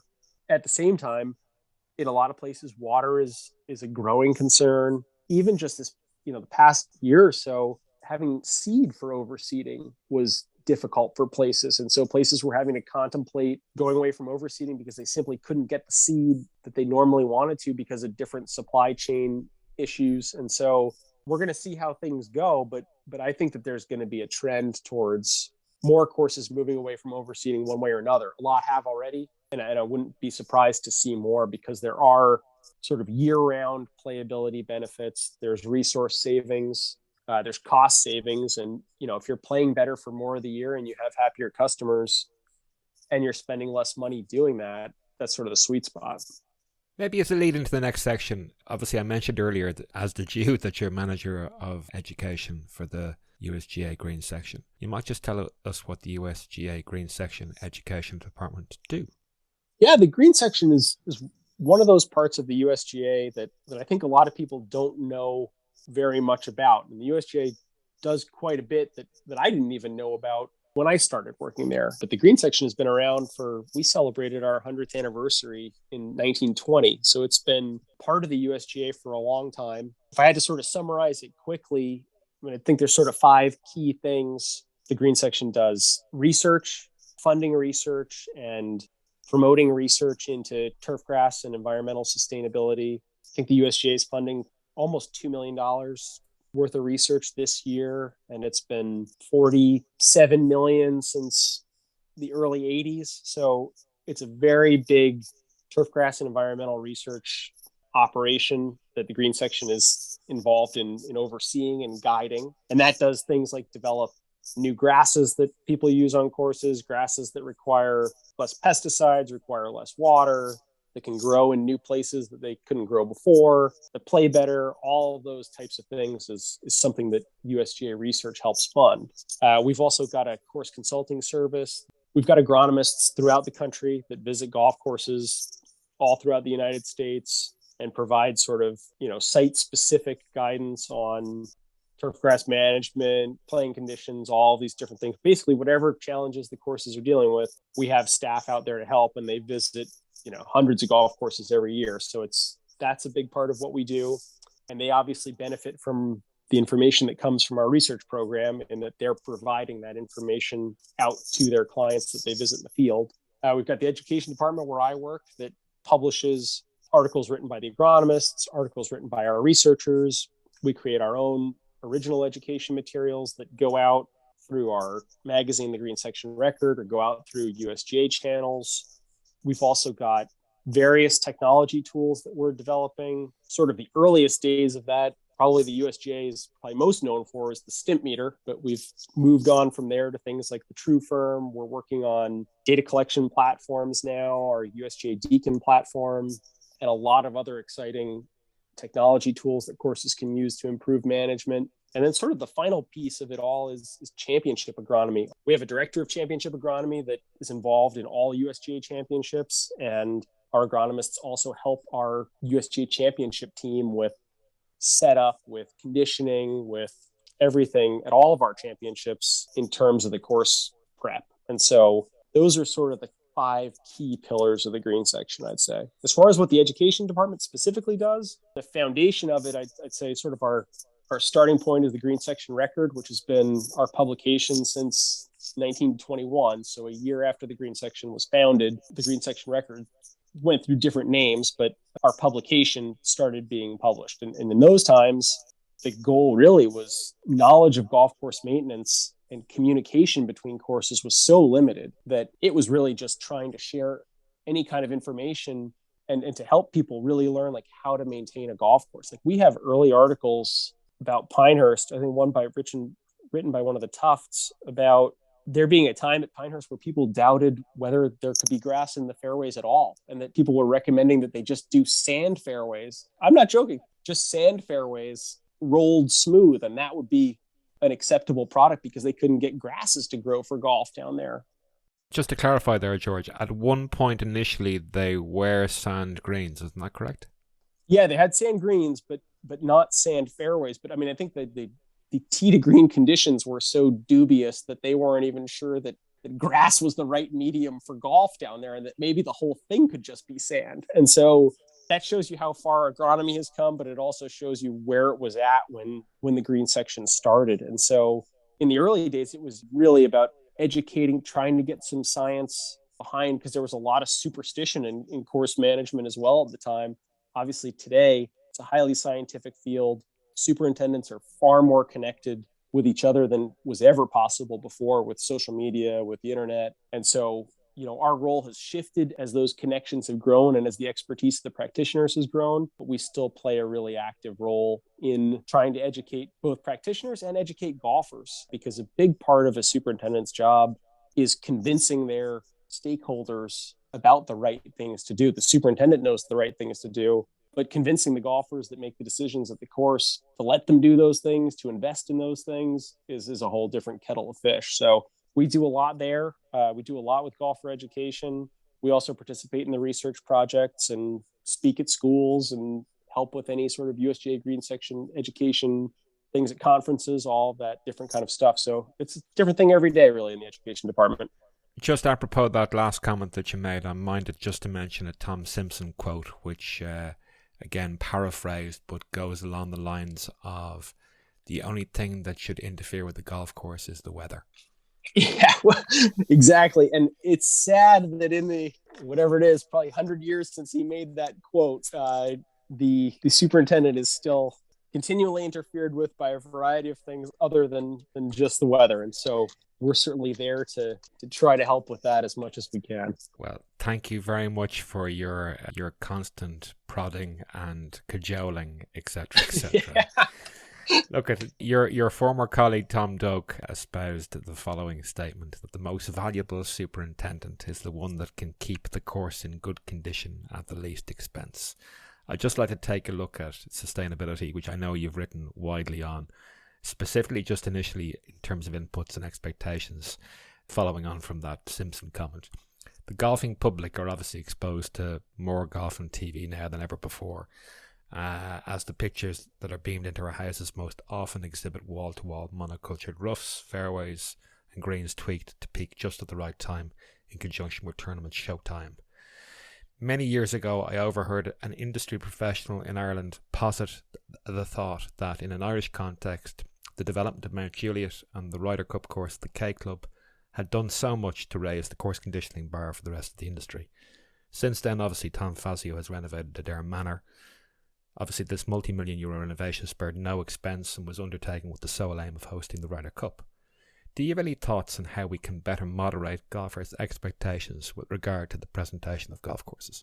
Well, I spend about half of my time at the USGA working on this issue in one form or another, and the short answer is probably no. I don't exactly know how to get us there with moderating the expectations, other than to continually try to educate and try to highlight the consequences of those expectations. I mean, I think that's trying to connect those dots is an important part of it. Of, okay, we have these expectations. What do those cost? And are those expectations reasonable for what you're paying, for what you're prepared to pay, for the environment in which your course is located, for the amount of play that your course gets? Connecting those dots, I think, is where there's a lot of room for potential improvement and helping people to understand a little bit more. I think the fact that people, it seems, are traveling a little bit more widely than maybe they used to, and seeing a few more courses and seeing some courses that are, not necessarily the most famous, the championship courses, the really high end places, but some other courses highlighted by way of social media, where, I think social media has done a really good job of raising the profile of places like Sweetens Cove, or, any number of these examples where conditioning is not necessarily going to be like the highlight of the experience, right? And so, but people still go and have a great time, and maybe they take something away from that experience that helps them think a little bit more about, what do you really need from conditioning? I think that's a really important place to try to get people, is thinking more about what do they really need, like less about what might be nice, what might I want in an ideal circumstance, but what do I need to enjoy the game, and what does that cost, and is that something that, where is that balance point? I mean, I think and cost is part of the equation too. I mean, I think as golf gets more expensive, the expectations increase, right? Because you're spending more. And so you're thinking, gosh, I spent all this money. Now I'm looking around wondering why this isn't like this. So then golf costs more, your expectations increase, which makes golf cost more, which makes your expectations increase. And you kind of get on a little bit of a hamster wheel there, where it's just round and round you go of increasing expectations and increasing costs.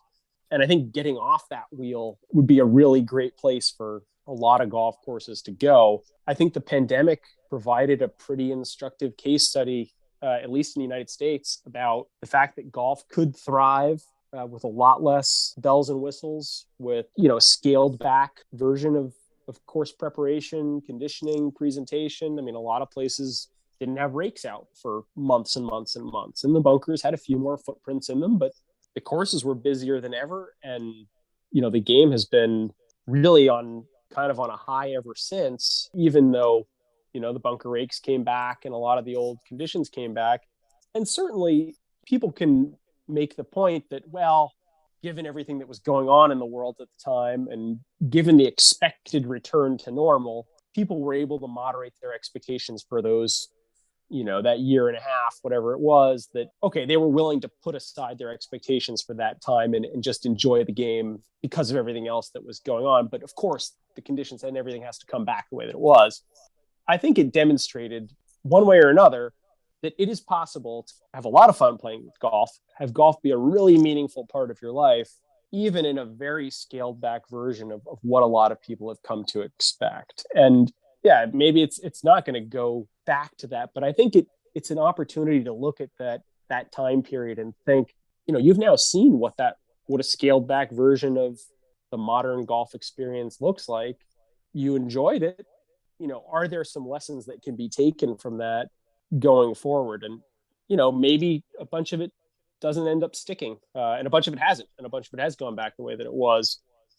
But I think it's a good a good period of time to reflect on and think about what we really, really need to enjoy the game versus what we're accustomed to. And part of it is the making willing changes as golfers. Big part of it, I think, going forward is going to be that in a lot of places, people's expectations may be forced to change, whether they like it or not, as a result of things like water. Certainly in the Western US, that is going to be a factor going forward, on just like what is possible in terms of conditioning. Water is obviously a pretty big factor in that, in areas where you don't get rain for months potentially. I mean, I lived a long time in the San Francisco Bay Area, and it basically doesn't rain a drop there from April until October. And so you're entirely dependent on irrigation during that time period. And if your course doesn't have access to water for one reason or another, or the cost of water becomes so astronomical that it's just, it's threatening the survival of the facility, there's going to be some hard choices that have to be made. In the rest of the country, everywhere in the country, labor is a huge factor, where just having people to come and work in course maintenance is increasingly difficult. It's harder to hire and retain people. Courses have open positions they can't fill in spite of their best efforts, in spite of raising wages. Maybe they haven't raised them enough, but they've tried raising wages and still can't fill the positions. That obviously all is going to have an impact on expectations going forward, because there's going to be some real limits to what's possible. There's always going to be places that have effectively endless resources that are prepared to spend them on course conditioning. And I think that there's obviously a place in the game for that. And there's nothing wrong with people spending money the way that they want to. But the vast majority of the courses, in the world don't have endless resources and would benefit from really thinking about like what is most important to them and trying to focus on that, because I think it's going to become increasingly important to make those decisions. And just picking up on that water piece, I know you were involved in the restoration of Pasatiempo with the Renaissance team, which was undertaken over a number of years and completed in 2007. In the recent podcast episode I did with Richard Pennell, I mentioned Pasatiempo's sustainable approach to utilising a grey water supply from the local town of Scotts Valley, California. Since then, I've been able to ascertain some additional facts in relation to their sustainable water supply source. It's useful to initially understand that the environmental and geographic challenges for the Greens team at Pasatiempo. The course is located in a part of California, which, as you say, it doesn't rain from April to October. And up to 2017, the course depended upon potable mains water to meet the irrigation requirements for the golf course. This is quite ironic, actually. Significant gratitude must be extended to a thoughtful and foresighted civil engineer who in the late 1970s specified and included the necessary valve infrastructure within the pipework that skirts the past property to allow the club to easily tap into the source of supply further on down the line. Discussions with the town authorities commenced in 2007 to seek approval for tapping into the pipeline. And obviously, cognizant of their environmental footprint, the club reduced the total turf grass acreage by 25% in 2010. Due to the increased charges, the club's annual cost for water from the main supply was actually $1 million from 2014 onwards. Finally, I'm pleased to report that 38 years after the initial wastewater scheme was completed, and 10 years after initial discussions commenced, the connection was completed. It now actually feeds up to 80% of the course's annual water requirement after passing through a significant additional on-site underground treatment processing facility. Sorry for that long and drawn-out explanation. Is Pasas somewhat of a poster child for responsible utilisation of water sources? I think that Pasatiempo is a really good example of some of the tough decisions that some courses are just going to have to make, because Pasatiempo, when we started working there for the restoration, was the greenest thing that you'd ever seen, wall to wall green grass everywhere. That was how the course was maintained. And they went through some really tough drought years where they had significant course damage as a result of water restrictions. And the writing was kind of on the wall that their water supply was very vulnerable to disruption, and they didn't necessarily know from one year to another what they were going to get. And so they needed to make some changes, and they did so.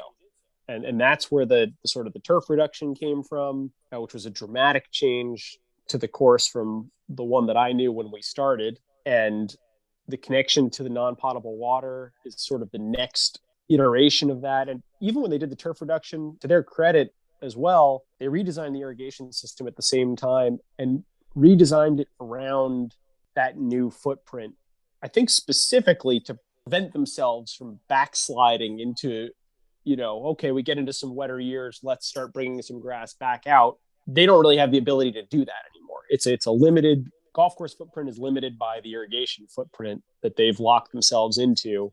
And the connection to the non-potable water supply is sort of the culmination of what's been, really a decades-long process of water reduction. And my guess is that they're not done trying to find other ways to help save water, because the climate that they're in and just the sort of the unique situation of their water supply is going to constantly put pressure on them. And they're not alone.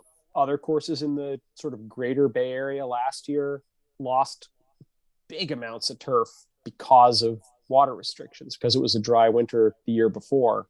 A lot of courses in the area there have converted from cool season grasses to warm season grasses because they're more durable to drought conditions, because they recover more after long periods of dry weather, because they use less water in total. So you're going to see more and more of that in the places where there's pressure. I think what Pasatiempo really shows is that, and honestly, what a lot of places show, there's a lot of places in the Bay Area, sort of California area in general, I would say, that show that you can have better playability, or you can at least be sort of playability and experience neutral and still do really big changes in how courses use water, how courses use resources. The Valley Club of Montecito was another great example where they were very heavily focused on like bright green ryegrass for a long time down in Santa Cruz.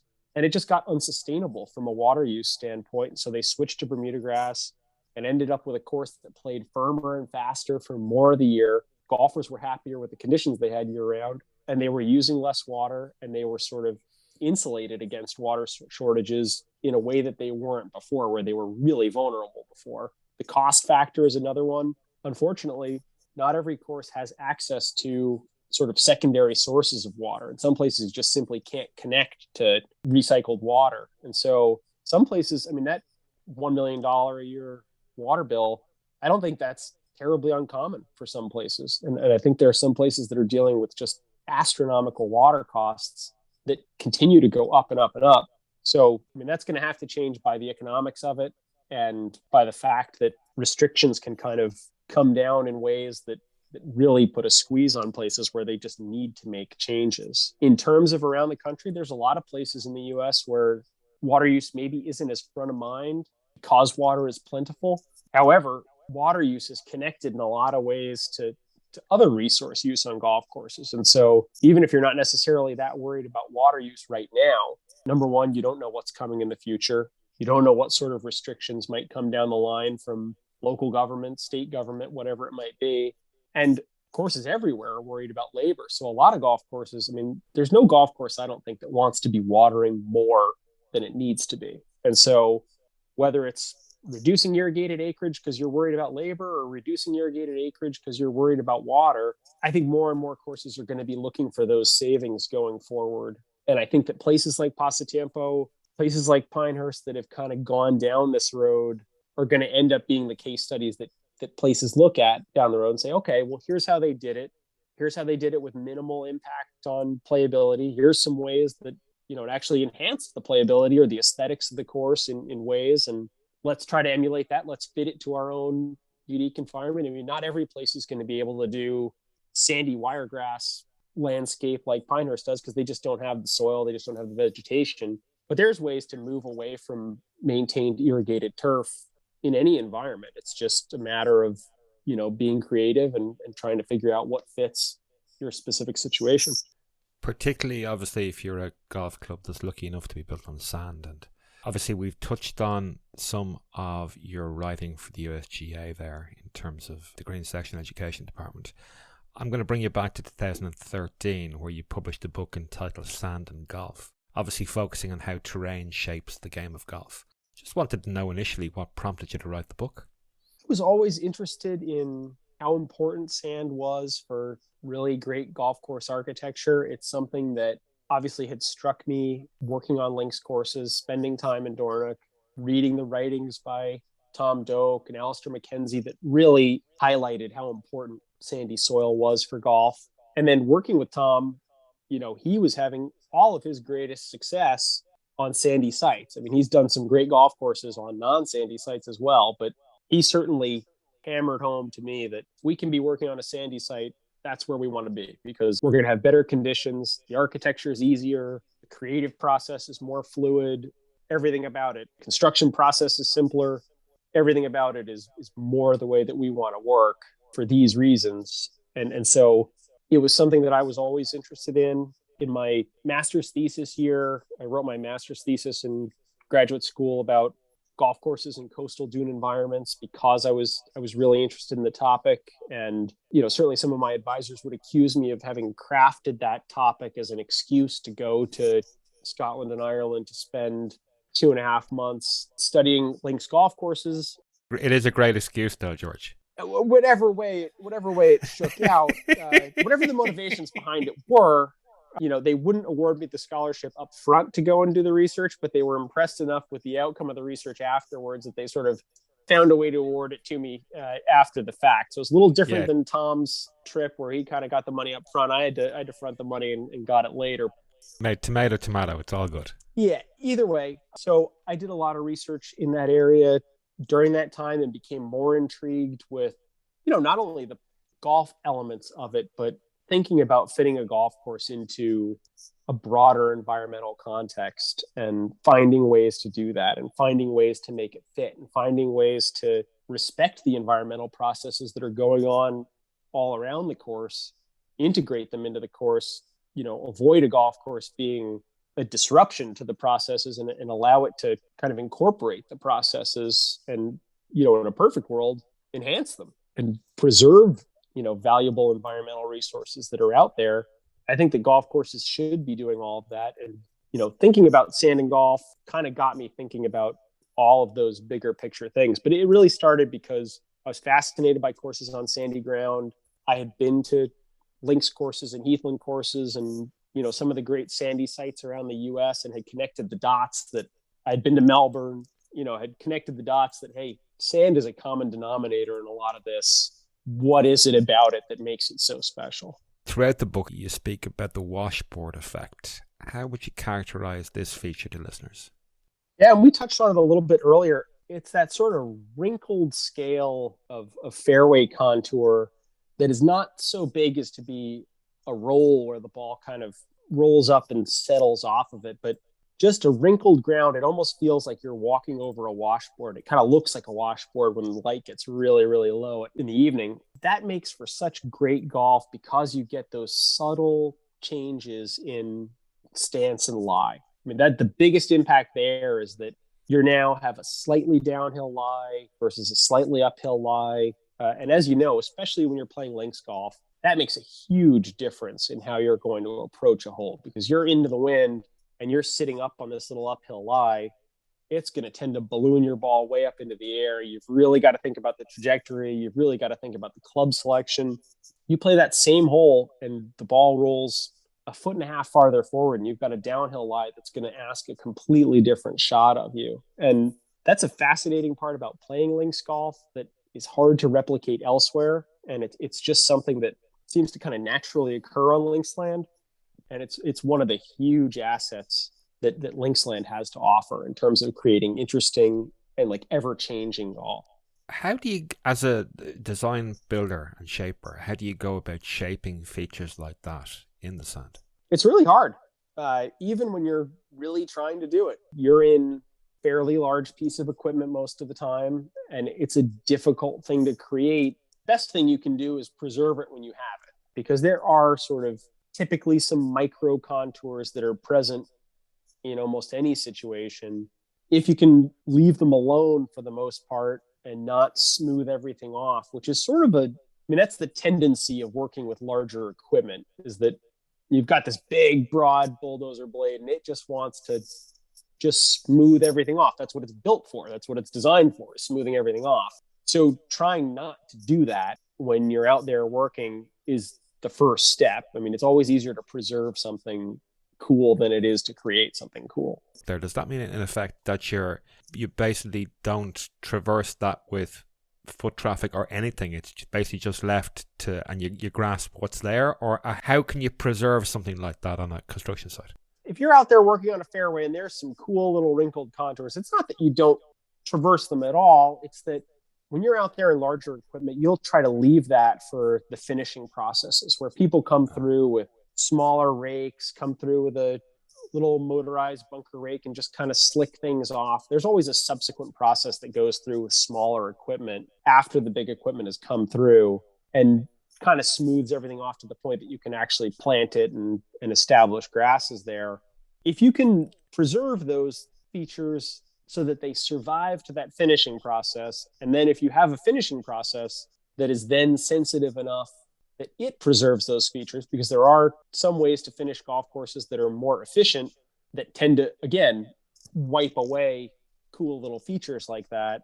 Sensitivity to what's there is part of the program. The clearing phase to the shaping phase to the finishing, then you've got a chance of preserving some of those cool little features. When you're trying to create them, it's a lot harder. It's not impossible, but it's really time consuming. It's really difficult to do if you don't have sandy soil, because drainage becomes an issue where you're creating all these little hollows and wrinkles and they don't drain that great. And it's annoying to mow them. And so it starts to get to be like impractical in certain respects. So the best thing is when you have them there and being smart enough to stay away from them. Sure. And we're back obviously into the interplay between the design shaping element and obviously the maintenance post-growing. So obviously you got to be conscious of the two to make sure that the ripples aren't too extreme that you can't actually even maintain them. 100%. And it really helps to have superintendent who's involved in the construction process throughout, who's there to advise you on, it's great to be able to just grab someone and say, hey, you think you can mow this after we're done with it? And they'll weigh in on it. And things are really at their best when you have a superintendent who's willing to try, because there are going to be some situations that the answer isn't totally clear. And I can remember talking with Ken Nice about this out at Barnbougle Dunes and asking him, hey, how did you handle it when Tom or Jim or whomever, shaped one of these kind of odd features and you were left to think about maintaining it? He said, my outlook on it was that we would always try. And if we couldn't, then we couldn't, and we would smooth it off or we'd fix it after the fact. But we were willing to try within reason, obviously, and see how it went. That's a really great outlook to have. And it's not always totally common. And I understand why, because superintendents don't want to have a ton of things to fix after the fact. And they don't want to hear from golfers about, hey, why is this like this? And, why aren't you taking care of this the way that it should be? When in fact, it's the architecture that caused the problem, not the superintendent's maintenance program.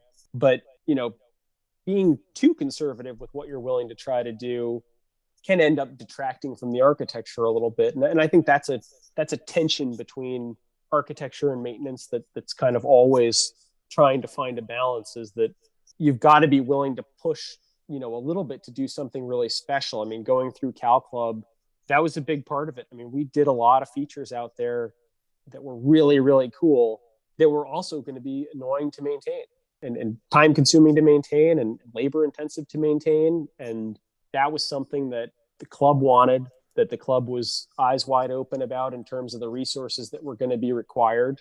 And that Thomas was open-minded enough to let us try to do some things after the fact. Like I said earlier, there's stuff that we had to go back and fix because we pushed it a little too far with some things. And, that's part of the process too. And being willing to go through that process is really the best way to get to a really good product. George, I ask all of my guests the same final two questions. The first one obviously pertains to your golfing bucket list. You might let us know what courses are on your bucket list and why they appear there. You may choose 4 or 5. It's up to you. Or indeed 6. So whatever you want. It's a loose approximation of 4, 5, 6, or however many else you wish to pick. Okay. We've talked a little bit in our conversation today about a few of them. So Barnbougle and Lost Farm, because I've seen neither since they were finished, and I had only ever walked the ground for Lost Farm and never saw it shaped or under construction at all. So that's 2 right there. While I'm in Tasmania, I do want to see 7 Mile Beach while I'm in town. So you can add 3 right there. Well, George, arguably Barnbougle is 1, not 2, because obviously you've got to throw. Correct. I had this argument with Adrian Logue and Rob Murray last week. Barnbougle is 1; it's not 3. So okay. That counts. Barnbougle is 1. 7 Mile Beach 2. Uh-huh. You can call the entire Taraiti Terai complex 1 if you want. That can be same owner. That's cool. Yeah. There you go. That can be 3. I would really like to see St. Patrick's now that that's gone from being a daydream to apparently an incredible reality. So that one can be. I'm sure Frank Jr. and the rest of the cases would love to see you. They were asking after you, in fact, when I said I would have you on during the week. Did you get a chance to walk around the site at all when you were up there? I never walked over on the ground at all. We looked over from the fence, but kind of never made it over there. It was so far off in the horizon of their thinking, I think, at the time, that it was kind of like, we won't actually all the way out over to there. Maybe someday we'll do something. And it finally came to be. So I think that's pretty cool. And if I add one more, Cabot St. Lucia looks pretty good to me, honestly. And a trip to the Caribbean sounds nice to me, honestly. So I would think that sounds like a good dovetailing of a vacation there. Yeah, no, absolutely. And of all those selections, it would seem to be the most realistic in the short term to get across the line with the kids and the missus and whatnot. Yeah. I could easily convince my wife and family to go to St. Lucia. Yes. Tell me, when are Riley and the lads hoping to finish that?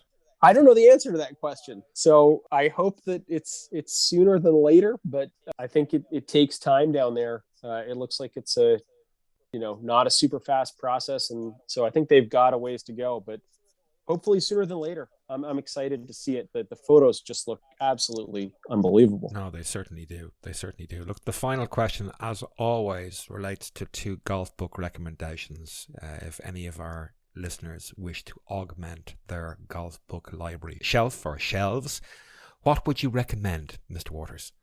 I don't know that I have anything highly insightful to offer here. I mean, Golf Courses of the British Isles by Bernard Darwin, I think, is one that I would definitely add.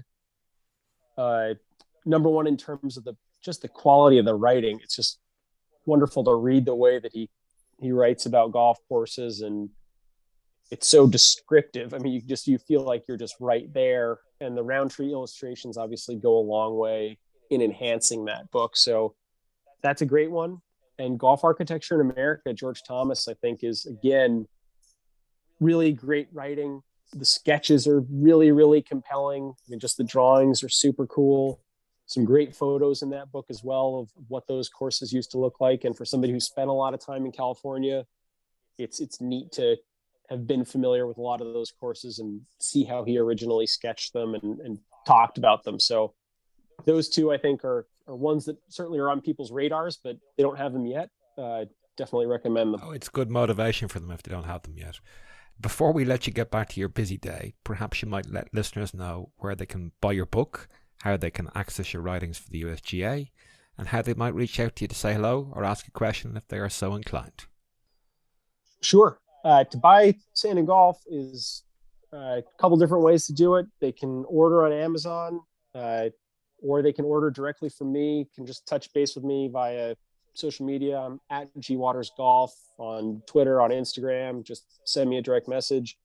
Whether you order on Amazon or whether you order directly from me, the books all come from my attic one way or the other. And so you're just paying Amazon a little extra if you choose to order it by way of that route. So the recommendation there is just buy from George Waters. Don't give Amazon the cut. Yep, that's the most affordable way. The other upside to that is that if you order directly from me, I can sign it for you, which is nice. And I'm always happy to do that, especially if it's a gift or something. That's a great way to do it. In terms of accessing my writings for the USGA, the best thing to do is to subscribe to the USGA Green Section Record. It's free digital publication. We publish twice a month. A lot of great information in there about a lot of different topics on that intersection between course maintenance and sustainability and construction. So a lot to learn there for people that are really interested in golf courses, golf course conditioning. So a lot of my writings appear there. Keep an eye out on usga.org because we do education work for the USGA platforms. And follow me on social media. I'll usually retweet or put links out if I've written something new. So those are good ways to do that. And as far as reaching out to say hi, again, social media is a great way. I do check my direct messages, so don't hesitate to drop me a line and say hi if you're so inclined, and can certainly email me. My email's on there as well. So I'm pretty easy to get a hold of, and I'm around. So don't hesitate to reach out. George Waters, it's been a great pleasure to have you on the Firm and Fast Golf podcast today. Many thanks for your time.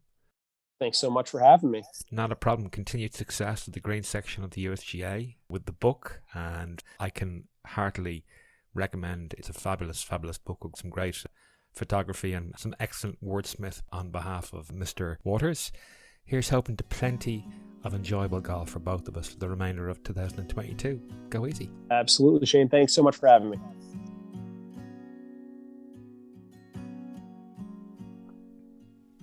Many thanks for tuning in. As usual, you can find us online at firmandfast.golf or on Twitter at firmandfastgolf. Please continue to like, subscribe, and comment. It really is appreciated. Until the next time, happy golfing.